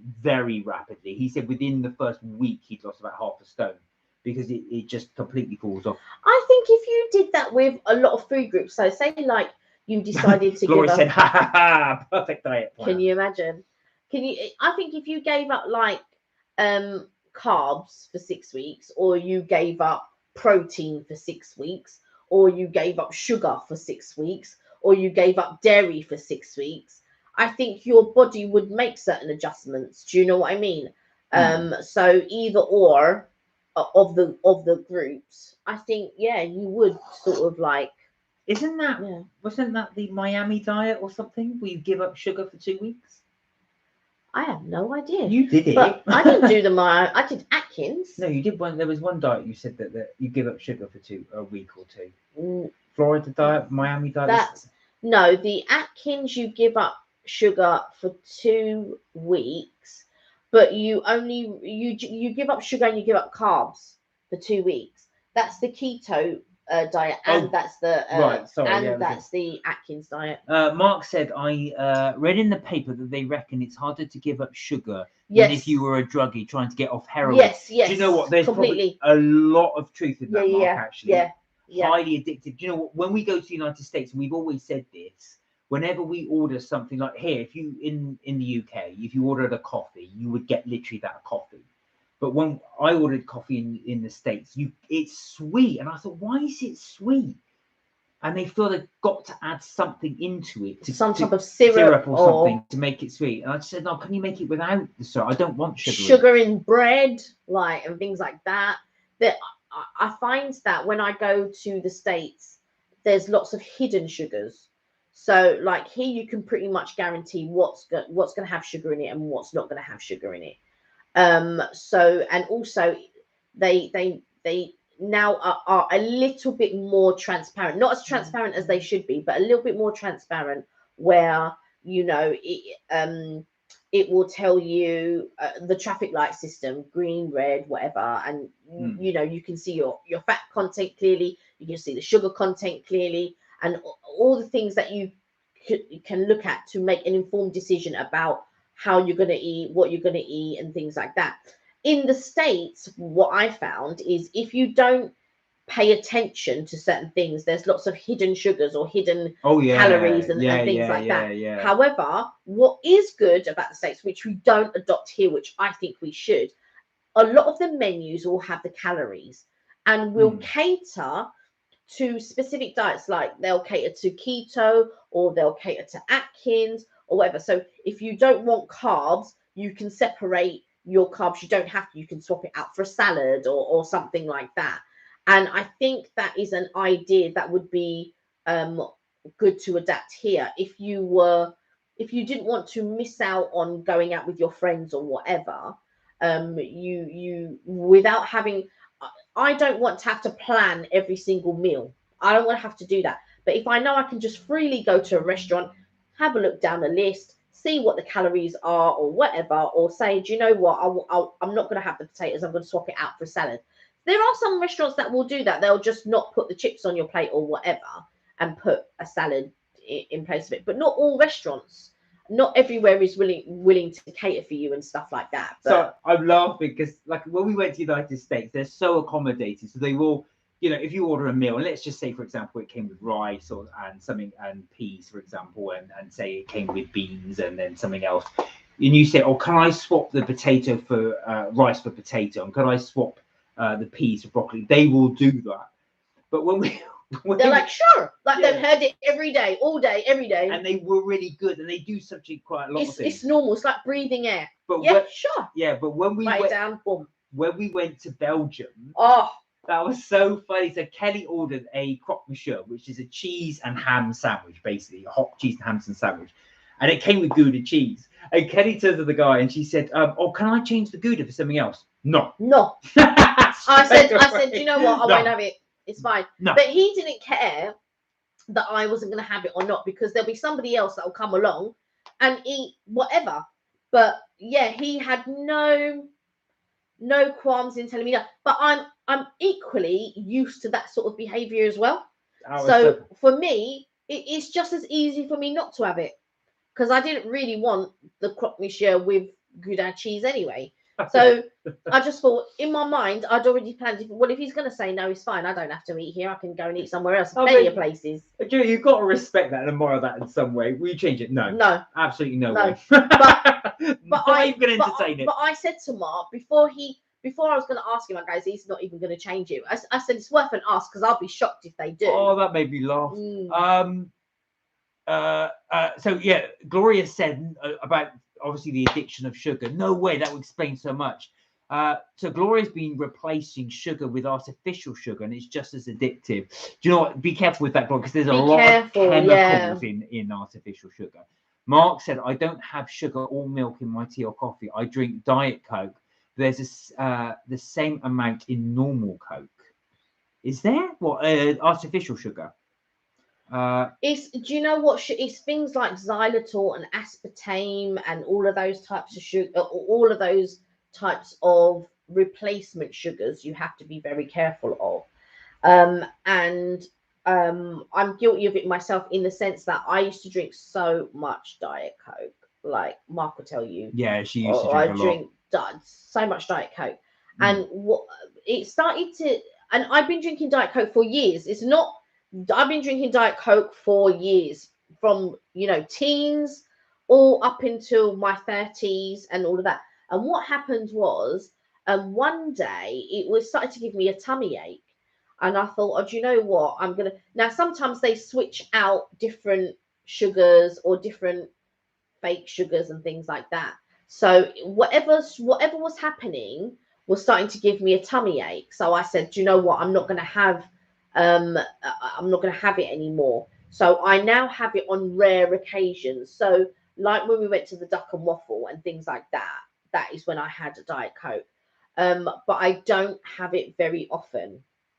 I now have a lot of water, or you might see me with a little Starbucks. We do it twice a week. And the only other drink that I do have is the J2O Spritz. And even then, I don't have that every day. I'll have that once in a while or something like that. And I do like an apple juice. Yeah, you do. I like an apple juice every now, a Tropicana one. And with the Tropicana the same as Innocent, they tell you exactly what's in the ingredients and things like that. Things like whole earth peanut butter, 98% peanuts. Those are the things you want to sort of like be into. So I was going to say, Gloria, just said, my first meal in the US gave me such a culture shock. The side salad, in inverted commas, was served heaping in a separate bowl. Did you go to the Olive Garden? Because that's what we found is what it comes with salad, and they give you this ginormous bowl and of salad. dressing and things like that. Yeah. And the dressings are really calorific. Yeah. Some of them are, not all of them, just depends. But yeah, you can like lots of dressings in loads of countries and loads of places. Like even here can be quite calorific. But you're absolutely right. I mean, I try to have real sugar rather than the fake sugar. So I don't tend to drink a lot of Coke because I don't really like the taste of normal Coke. So I would have something like a Fanta. So if a Fanta is available, I'll probably have something like a Fanta. Or something like that, rather than the aspartame and things like that, and xylitol and all of that. Gloria said, "Oh, I discovered ranch dressing there. It doesn't exist over here, but I loved it. Do you know what? That is really good." Do you know what I had? That is nice. I went to, there's a place, and I've spoken about it before, called Bob Evans, and they used to be all over, but now I think they are more in Kissimmee. Like and maybe Kissimmee and maybe Buena Vista, I think. And Bob Evans was like this real wholesome, hearty, home type food. And they used to do blue cheese ranch dressing. Oh, that was so. I dread to think how many calories were in that dressing, but it was so good. So good. So now Mark said, I got Rob a water machine for Christmas. I pay $6.95 a month rent and pay $23 for 4 liters of bottled water, and we are surprised how much water we drink. So what's a water machine? Is that actually filtering the water? Or do you mean like it's a sort of cooler thing you have in an office, where you have the cooler and put that through? Gloria said, yes, I love blue cheese ranch. Yeah, I used dress my vegetables in it. Very healthy. Yeah. Do you know what? The vegetables become very healthy after you drench the blue cheese. Do you know what? I'm a massive fan of blue cheese. Kelly hates... I don't like blue cheese, but I tell you, blue cheese ranch dressing. Yeah, it's delicious. I don't blame you, Gloria. That is really, really nice. I don't like things like feta cheese and blue cheese. I'm not a lover of the smelly hard cheeses or even the smelly soft cheeses, but I do love things like La Roulette or Du Boursin, or the creamier cheeses. I really do love. Mark, did I get that right? So it's £23 for 411 litre bottles. Wow, that's really good value if that is the case. I've never heard of that. No. Yeah. So never. So talk me through it. Sorry, but I'm just really interested in that. So when you say Is it like a subscription? Do they send that over to you? Is it? But you actually get the machine itself, and that's like a. Because you're saying water machine, so I'm Yeah. interested to know what the water machine is. I'm thinking like a cooler. So like you get these big gallon things and you stick it in the top and then you. Oh, But yeah. I might be wrong. I might be wrong. So I'm just interested in what Mark has done there. That's a really good. See. Yeah. Because that's really good for drinking. We end up being really bad. We just buy loads and loads of the 6-pack bottles of water, but that generates so much plastic waste. Yeah. Hope it's not a deposit bottle. But yeah, there's a lot of we do that. And we end up our recycling bin is full every week. Yeah. Because Mark drinks a hell of a lot of water. Yeah, I mean I drink 2-litre bottles every day. Yeah. I'll drink. I'll try. I at least drink a litre a day, and I try to drink 2. I don't always make 2, but I drink pretty much a litre to a litre and a half a day. Oh, Mark said send picture. Oh yes, I've got a little. Let's have a little look. So I'm interested in that as well. I'd never heard of that, but it's a really good idea because that is essentially what you need. Yeah. I think I drink at least 3 litres a day. Oh my wow. God. But that's really good. That is very good. Yeah. That's it. Water cooler. Yeah, water cooler. Oh, yeah. That's really good. We get a delivery every month. We should look into that. Yeah, I think that would be, the amount we drink. Yeah. I was That's about really to say, good. but you want to do it in your thing, in your. Do you guys meet at the cooler like they do in an office to have a chat? Let's meet at the cooler. Gloria said, in the tropics, of course, here in the tropics, can't do without chugging lots of water. That is really, really true. And Mark said it's freezing cold. Best gift ever. But we don't have, we wouldn't have room. Oh, yeah, we'd find somewhere. Oh, yeah. I'd find somewhere to do a cooler bit. Yeah. Well, I mean, if Mark recommends it, I think that's a really good idea. Yeah, definitely. I was just thinking, I saw it and I thought it fits in neatly there. But our kitchen's a galley kitchen. We can barely fit the bin in there. And every time the back door knocks the bin. So in my mind, I'm thinking, where are you going to put the cooler? That's what I was thinking, like, where are you going to put the cooler? Do you know what? To show how bad we are, we always look at, because our house is full of junk. Slimline as well, Mark said. Our house is full of junk. So we always end up trying to buy gadgets that we just don't need. So we seriously consider getting a jukebox just so it look cool in the corner and play music. We seriously considered getting a mini fridge. I am going to get a cooler. I am going to get a jukebox. We seriously considered getting a mini fridge up in the bedroom just because we couldn't be bothered to take milk upstairs. No, Mark wanted to. And I said to him, I don't want the mini fridge in the bedroom. I would rather put the mini fridge in the spare bedroom, Mark, because I don't want to get one then. Oh, SAHENAAZ, I was talking about you. How are you? I was just talking about your cooking show, and I just saw you did a new video. Was it yesterday or the day before on spinach chicken? And I was watching it yesterday. So this morning. Sorry, I beg your pardon, because you only uploaded it. You uploaded it. Was it yesterday or the day before? And you've got the new the coconut paneer, no, coconut chana, sorry, as well. So I was looking at that. She said fine. Oh, good. Oh, glad you could join us. Mark said they have a depot near London or Glasgow. Is that what the company? Because I noticed yours was as an Eden one. Eden one. I think you would have to put it in the corner here or here. Yeah, I would have to do it in here. Do you find though, Mark, you drink less in the winter? But if it ever leaked, that would go all over the carpet. If it ever leaked. Yeah, it would leak. I suppose it would only the danger is at the bottom if you leave it to overspill. Have I seen the palak chicken? Yeah, that's what I was just talking about. That was the spinach chicken, wasn't it? I know palak, that's right. Sorry, that's the name I should have said. But that was spinach chicken. So yeah, that was the one I was just talking about. You posted that one. Was it yesterday or the day before? So yeah, I've seen that one, the chicken, and I think you did another one, which is the coconut. What was it? I've got it here. See, I'm organised. So you did. I think it was the chana dal. I think you did as well. Oh, the chana dal. That's what we had at Dishin, right? Chana dal. Yeah. I really enjoyed the chana dal though. That was really, really good. Oh yeah, that was really, really good. We haven't made your one yet, but that we had that there. So we had prawn chana dal. I drink a lot more than drinking from the tap. Yeah. Because the thing is as well, I mean, if you live in an area where you have hard water, And how you can tell is if you drink tea and your kettle furs up a lot and you have to regularly descale it, it's probably not the best idea to drink it, because your liver or your kidneys or whatever have to filter that, and that's how you get gallbladder stones and things like that. So it depending on the bottled water that you drink as well, you have to make sure there's not loads of calcium in there. So the bottles of water for preference for me would be Volvic or Buxton, because I know that the calcium content or the hard water content is very small in those bottles of water. And the way that you can test that theory is you can put it in your kettle or in your coffee machine and see if it furs up. Like, give it a month, see if it furs up, then you know that actually that water is fine.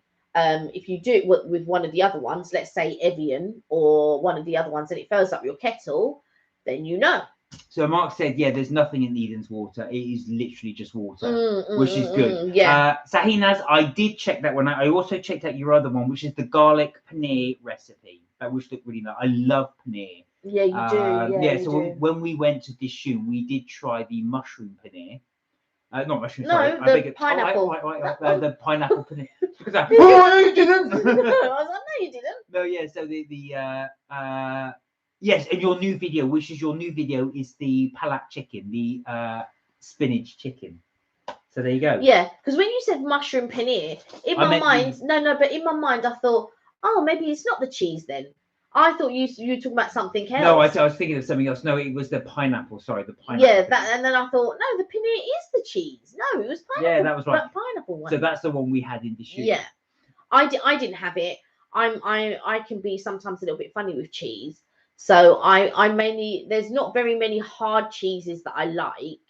And the only other type of cheese is halloumi, really. But I do eat halloumi. I don't eat loads of it, but halloumi every now and again. But I prefer the more creamier cheeses like Jubosa. Yeah, you like all that. Kelly likes those really soft ones. Yeah. Yeah, so if anybody's interested, SAHENAAZ has loaded some new videos. Like I said, it was the paneer, also the coconut chana dal, and also the spinach chicken. If anybody's interested. Mark, no, it does not belong on a pizza. Mark asked us, does pineapple belong on a pizza? Do you know what? I do not. My favorite pizza is seafood, so I wouldn't have pineapple on that, but I would not be averse to having that. Cheese and pineapple is delicious. What, on a pizza? On anything. No. Mark agrees. No. Cheese and pineapple. He's agreeing with me, not with you. No, he agrees with me. Mark, who do you agree with? Pineapple not on pizza or pineapple on pizza? I don't think pineapple belongs on any type of pizza. Oh, but I love cheese. Mark said I love cheese. Cheese board. No pineapple. Oh, Mark, you. Thank you. No, babe, he's agreeing with you. No, pineapple's not on a pizza. It doesn't belong there. Do you know what, Mark? I do love a cheese board as well. I'm fine with pineapple being sweet on a pizza.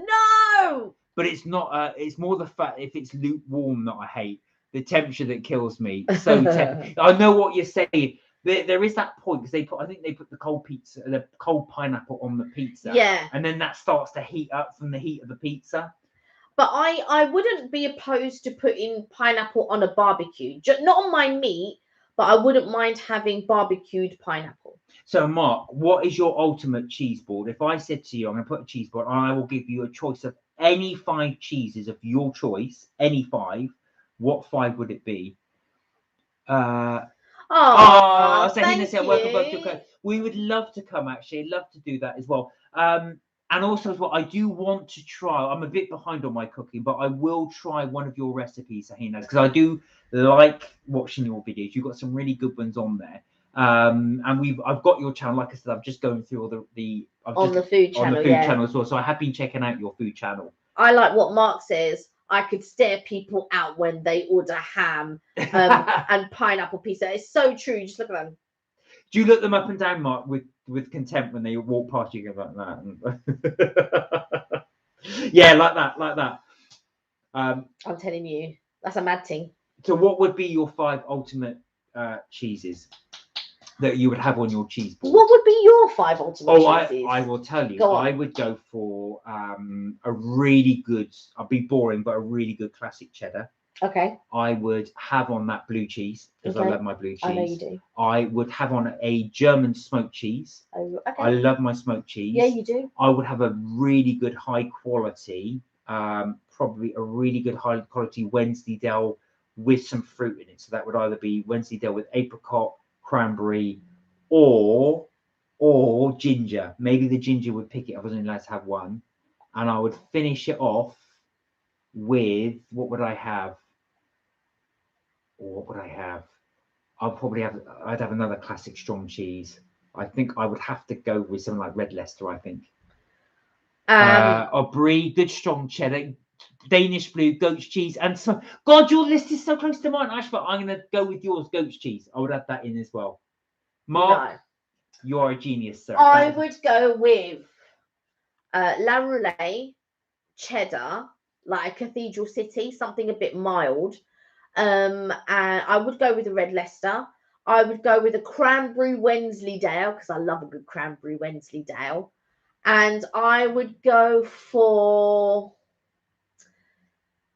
I don't know if I would go for a brie, maybe like a little bit of a brie. Yeah, you like your soft cheesy brie. Yeah, but I like my brie toasted. Well, Mark said he liked Roquefort as well. Oh God. Sahena said, if I go to your country, I want to make one recipe with both of you. My wish. Oh, really? That would be, bless you. Do you know, we'd love to have, if you did come to the UK, to do that. Actually, I definitely want you to make your brownie recipe, because your brownie recipe looked amazing, but your paneer looked really, really good as well. I'm always scared to cook paneer because I always worried I'd do it at too high a temperature. See, I'm more of I like things like Peshwari naan and like special rice or coconut rice or mushroom rice. I'm more that sort of that end, or lamb samosas. I love samosas, but I only really love meat samosas. I feel like with the vegetarian samosas, for me, they're a bit boring. But I love like the lamb samosa, like a mincemeat samosa, that type of thing. And I also, so I'm more on that side rather than, you like the paneers and things like that. Yeah. But you're like, that's more of the sides, really, I would say. Oh, delicious. Yeah, like sagaloo and things like that. Lovely, I'm more the other side. So like a prawn puri or something like that. Ooh. Mark said cranberry Wensleydale Xmas cheese. Yeah, that is the bomb. That is really, really it's good. The bomb. That is delicious. I love cranberry Wensleydale. I love it more than blueberry and apricot. Oh, Sahena, so you've got a question from Mark. He said, do you recommend North Goa in India? They asked, are you based in India? Which I think you are. But yeah, so if anybody's interested, SAHENAAZ loves to cook, has her own YouTube channel.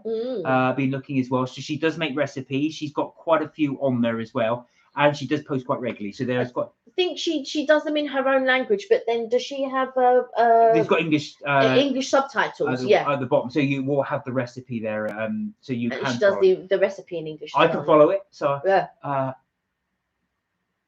oh, so she said I'm going to upload my next videos. It's the oldest. So all right, okay. Yeah, Goa is a beautiful place. Wow. Okay, so yeah. But I've heard that Goa is very lovely. I haven't heard any negatives about it, but I don't know about, the difference between the areas like North Goa or anywhere. I don't know the difference. All I've heard, I've just heard good reports about it, really. So, yeah. Mark asked if you're in the north or you're in the south. Oh no, sorry. Which is better? Sorry, Goa, north or south Goa? Yeah. I mean, going back to cheese, because you love a goat's cheese, don't you? Do you know what? This goat's cheese is. Now, Kelly doesn't like goat's cheese, but for me, I love goat's cheese. You have that there that I would have on a pizza, goat's cheese. Do you know puri? Yes, I do know puri. We do in Mauritius, we do like a dal puri, which is like made with split peas. Oh, Gloria's got to go. I was free here. Yeah, you better. Yeah, you should get some. Yeah. Gloria, we always love having you bless here. You. So You get some rest. Take care, and hopefully we will see you Friday. If you Yeah, can we'll make catch it. up again on Friday. But take care and have a good night's sleep. SAHENAAZ says South Goa. South Goa. Right, okay. So South Goa is nicer than North, I take it.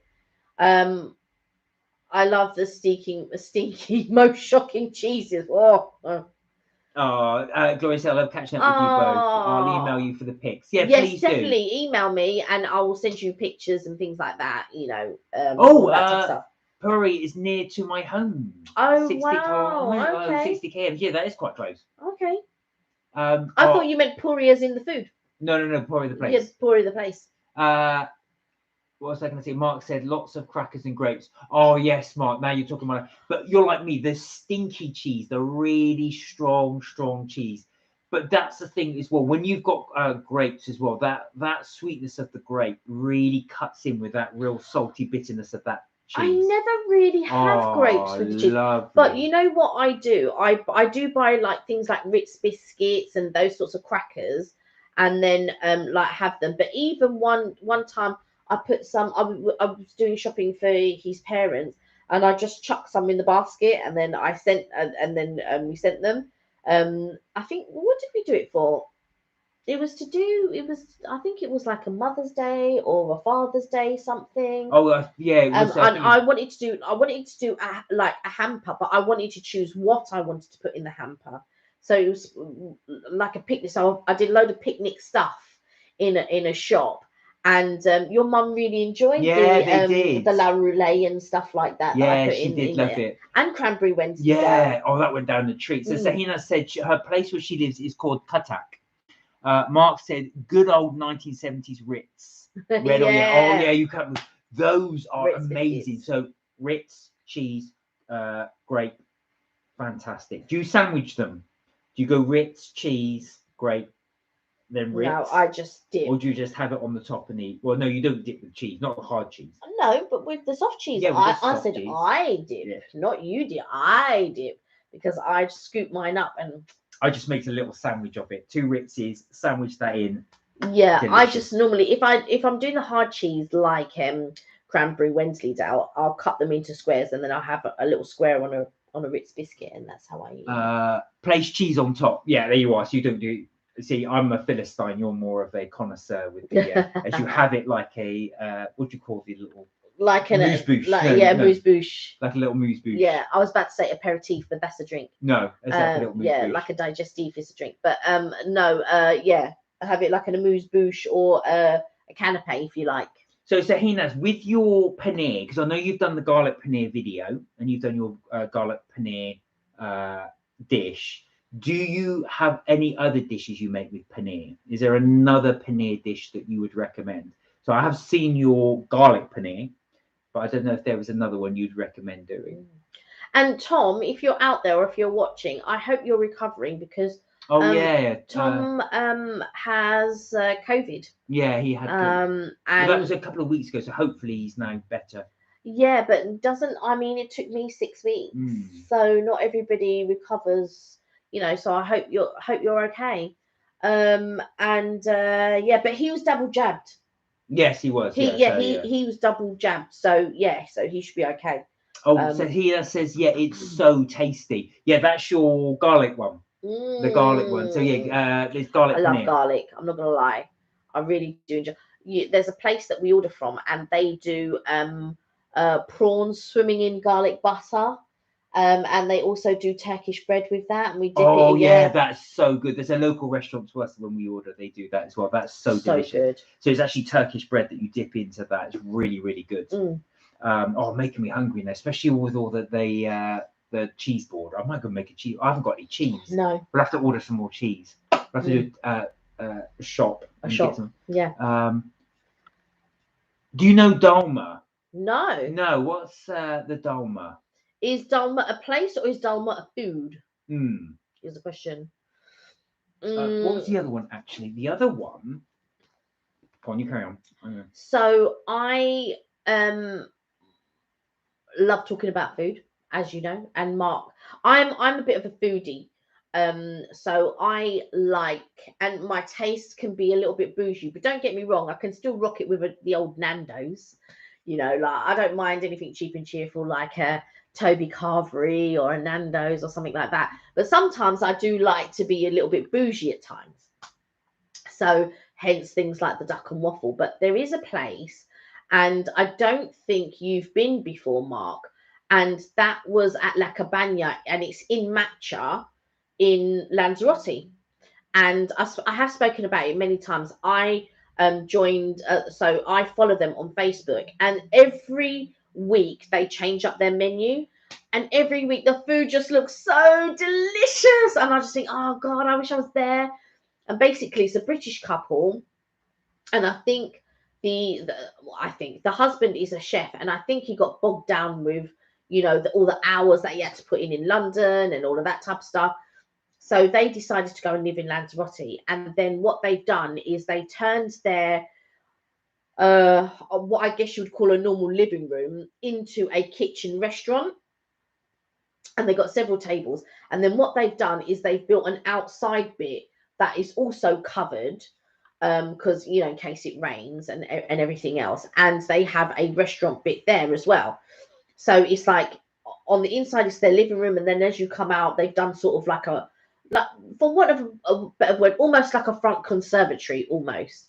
And the food there is so delicious, and every time I'm seeing scallops on there, I'm seeing steak on there, I'm seeing all it, and I'm just like, oh my god. Oh, is that La Cabana? La Cabana. So yeah, we'll send you the details, Mark. You'll love La Cabana.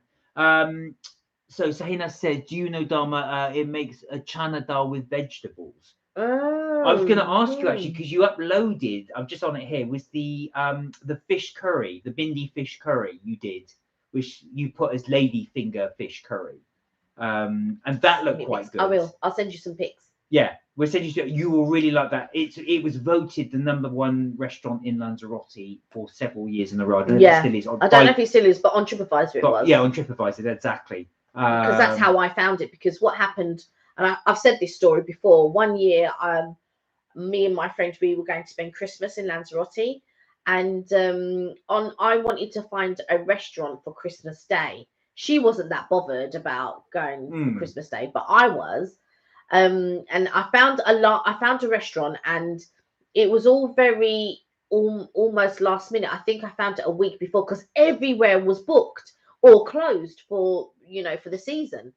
And I was just like, oh my god. And I managed to find a place, and I just stumbled across it, and they said and they took a back's payment for reservation. And we went, and I remember waking up on Christmas Day and my friend saying, oh, it doesn't feel like Christmas, and I was thinking, well, yeah, we're away and it's Christmas Day. It's not going to feel like your traditional Christmas where you're waking up in the morning and you've got your decorations. No, we're away. They decorated the hotel, but you know, it's not the same as being at home and decorating stuff. But I'm all for it. I'm all for going away and for Christmas. I'm all for that. So we went to, anyway, we got a cab, and it took us to the restaurant, and we ordered Christmas. She ordered Christmas dinner, and I ordered pork on a bed of mash and all of this. It was the best restaurant. So then when I went again, and I think the next time I went with you. Yes, was the next time that I went. I had the fish there. And then I brought Mark to La Cabana, and ever since I discovered it, then every year I go to La Cabana every year. And I think one year we went twice in a year, and I went to La Cabana then. But I was talking to my cousin about it, because when I bought them, and he was going, that food was lovely. He goes, there wasn't a bad thing. And I said, I've never gone there and had a bad meal. The meal's always been gorgeous. So yeah.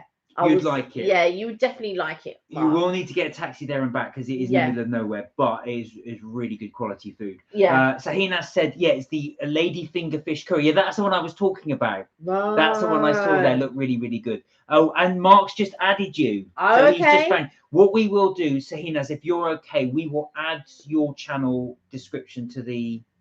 We can do that, can't we? Add it into the comment description bar. Oh, yeah. We'll link your channel here. if you're okay with that, so everyone can see your channel. So what I'll do, I'll link yours and I'll link Minnie. I'll link Talk of the Tom. Yeah, we'll link them in. We'll link them in. Oh, Mark said he loved your review of the hotel you stayed at, the Vic San Antonio. Oh, Vic San Antonio. Yeah, I mean, the thing that I love about Vic San Antonio is they've got so much outside space.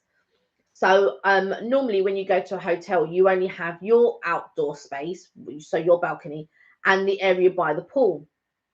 But with Vic San Antonio, you have the pool downstairs, so the main pool, and you're basically right on the beach. And then you have an upstairs pool, so you have the area around there. You have the kids pool, so if you've got kids, you can have the area around there.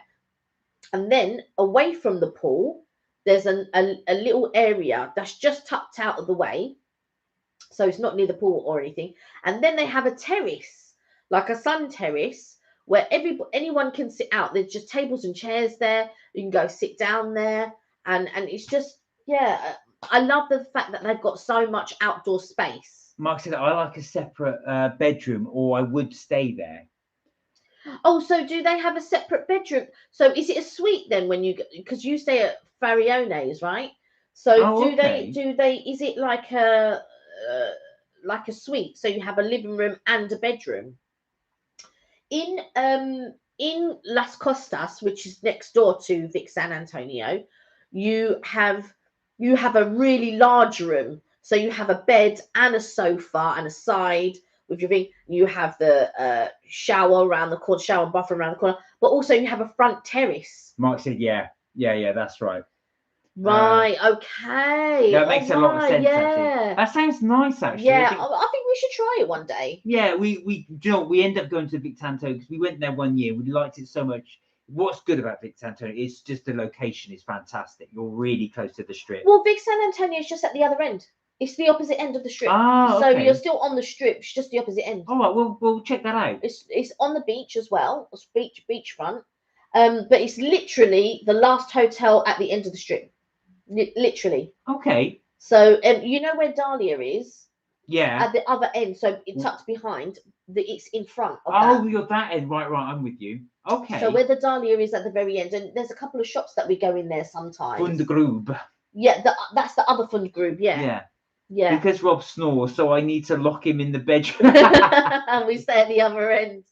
But yeah, I recommended that hotel to one of the girls where I used to work, and she went there and she absolutely loved it. But with the Vic San Antonio, it's at the top end of the strip. But I think if we go on our own, we could stay at Farione's. But if I go with my mum, she will only want to stay at that end because the shop that she likes is at that end. If we stayed at the very other end and she had to walk there, she'd be very upset. Very, very upset. She's got one clothes shop she loves to go in. She's got one clothes shop that she loves. Every day. Twice a day. Yeah, twice a day without fail. And she will buy stuff twice a day. Twice a day, yeah. She goes specifically to that shop. And she would be a little bit upset but also it's because they have evening entertainment. So she loves the evening entertainment, and they have entertainment every night. And that's what she likes. And she likes to go there, watch the evening entertainment, then go upstairs to bed. And that's her idea of, a really good holiday. You want to stay Farione's Suites, not the brand new 5-star one. Farione's Suites. Okay. The other place where I want to stay, I'd love to stay there, Lani. Yeah, Lani, right in the middle. That's right in the middle of the strip. So that's the one. My mum would stay there. Yeah. Yeah, the views, those views, well, that is opposite her shop. Those views are amazing. You're right on the seafront. Right. Lani, oh my God, I'd love to stay there. So very expensive. So expensive. We went to just have a look, just pretend we wanted to look in the room. They wouldn't even let us. They wouldn't even let us in. They wouldn't even show us a room. No. Nothing. We wanted to, because lots of hotels, when you say you want to view a room, they'll take you to a room and you can view it. Nice, Lani. Yeah, nice, Lani. I've never known a hotel not to show you round a room if you request No. us to see a room. Yeah, I've never had that before, but no, they But weren't, no, they will show weren't you. having it. We're not having it. They Mm. weren't going to show us. They were perfectly polite, but told us to go away in a very polite way. Private hot tubs. Wow. Wow. Is that what they got? Room. Or they've done it in such a way. It doesn't matter. I mean, like you say, you get hot tubs everywhere, don't you? You're not going to Yeah. go in there naked. No, of course not. But I'm just wondering, does anybody overlook your balcony? But yeah, that'd be so nice. Oh, Lani, eh? Oh, How the other half live. I know. Anyway, we've been chatting. We have, and I'm going to go get some cheese because Mark has inspired me. If there's any cheese left in the fridge. So I've really enjoyed, as always, I love the lives, but it's been brilliant today. Thank you so much, guys, for tuning in. We really had a good time. Really enjoyed that. Listening us own hot tub. Nobody looks over. Wow, there we are. Oh, one day. Jinx.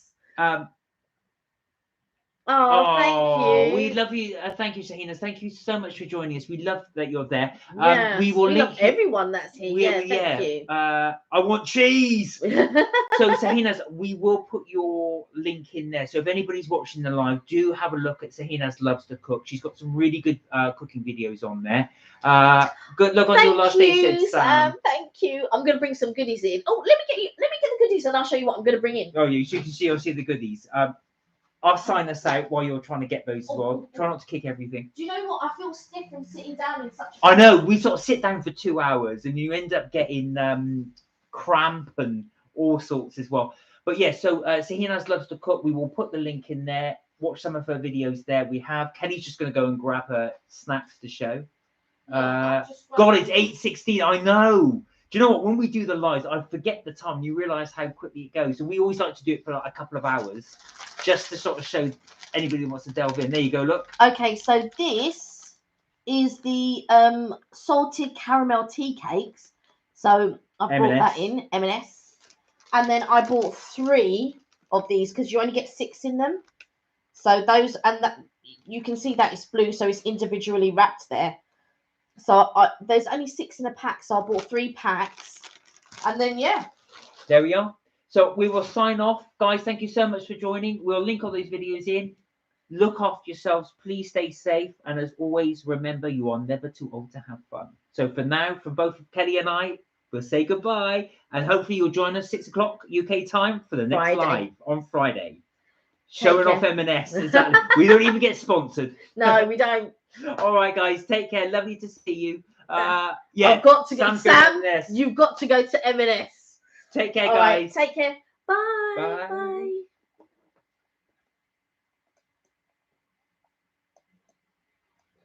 Oh.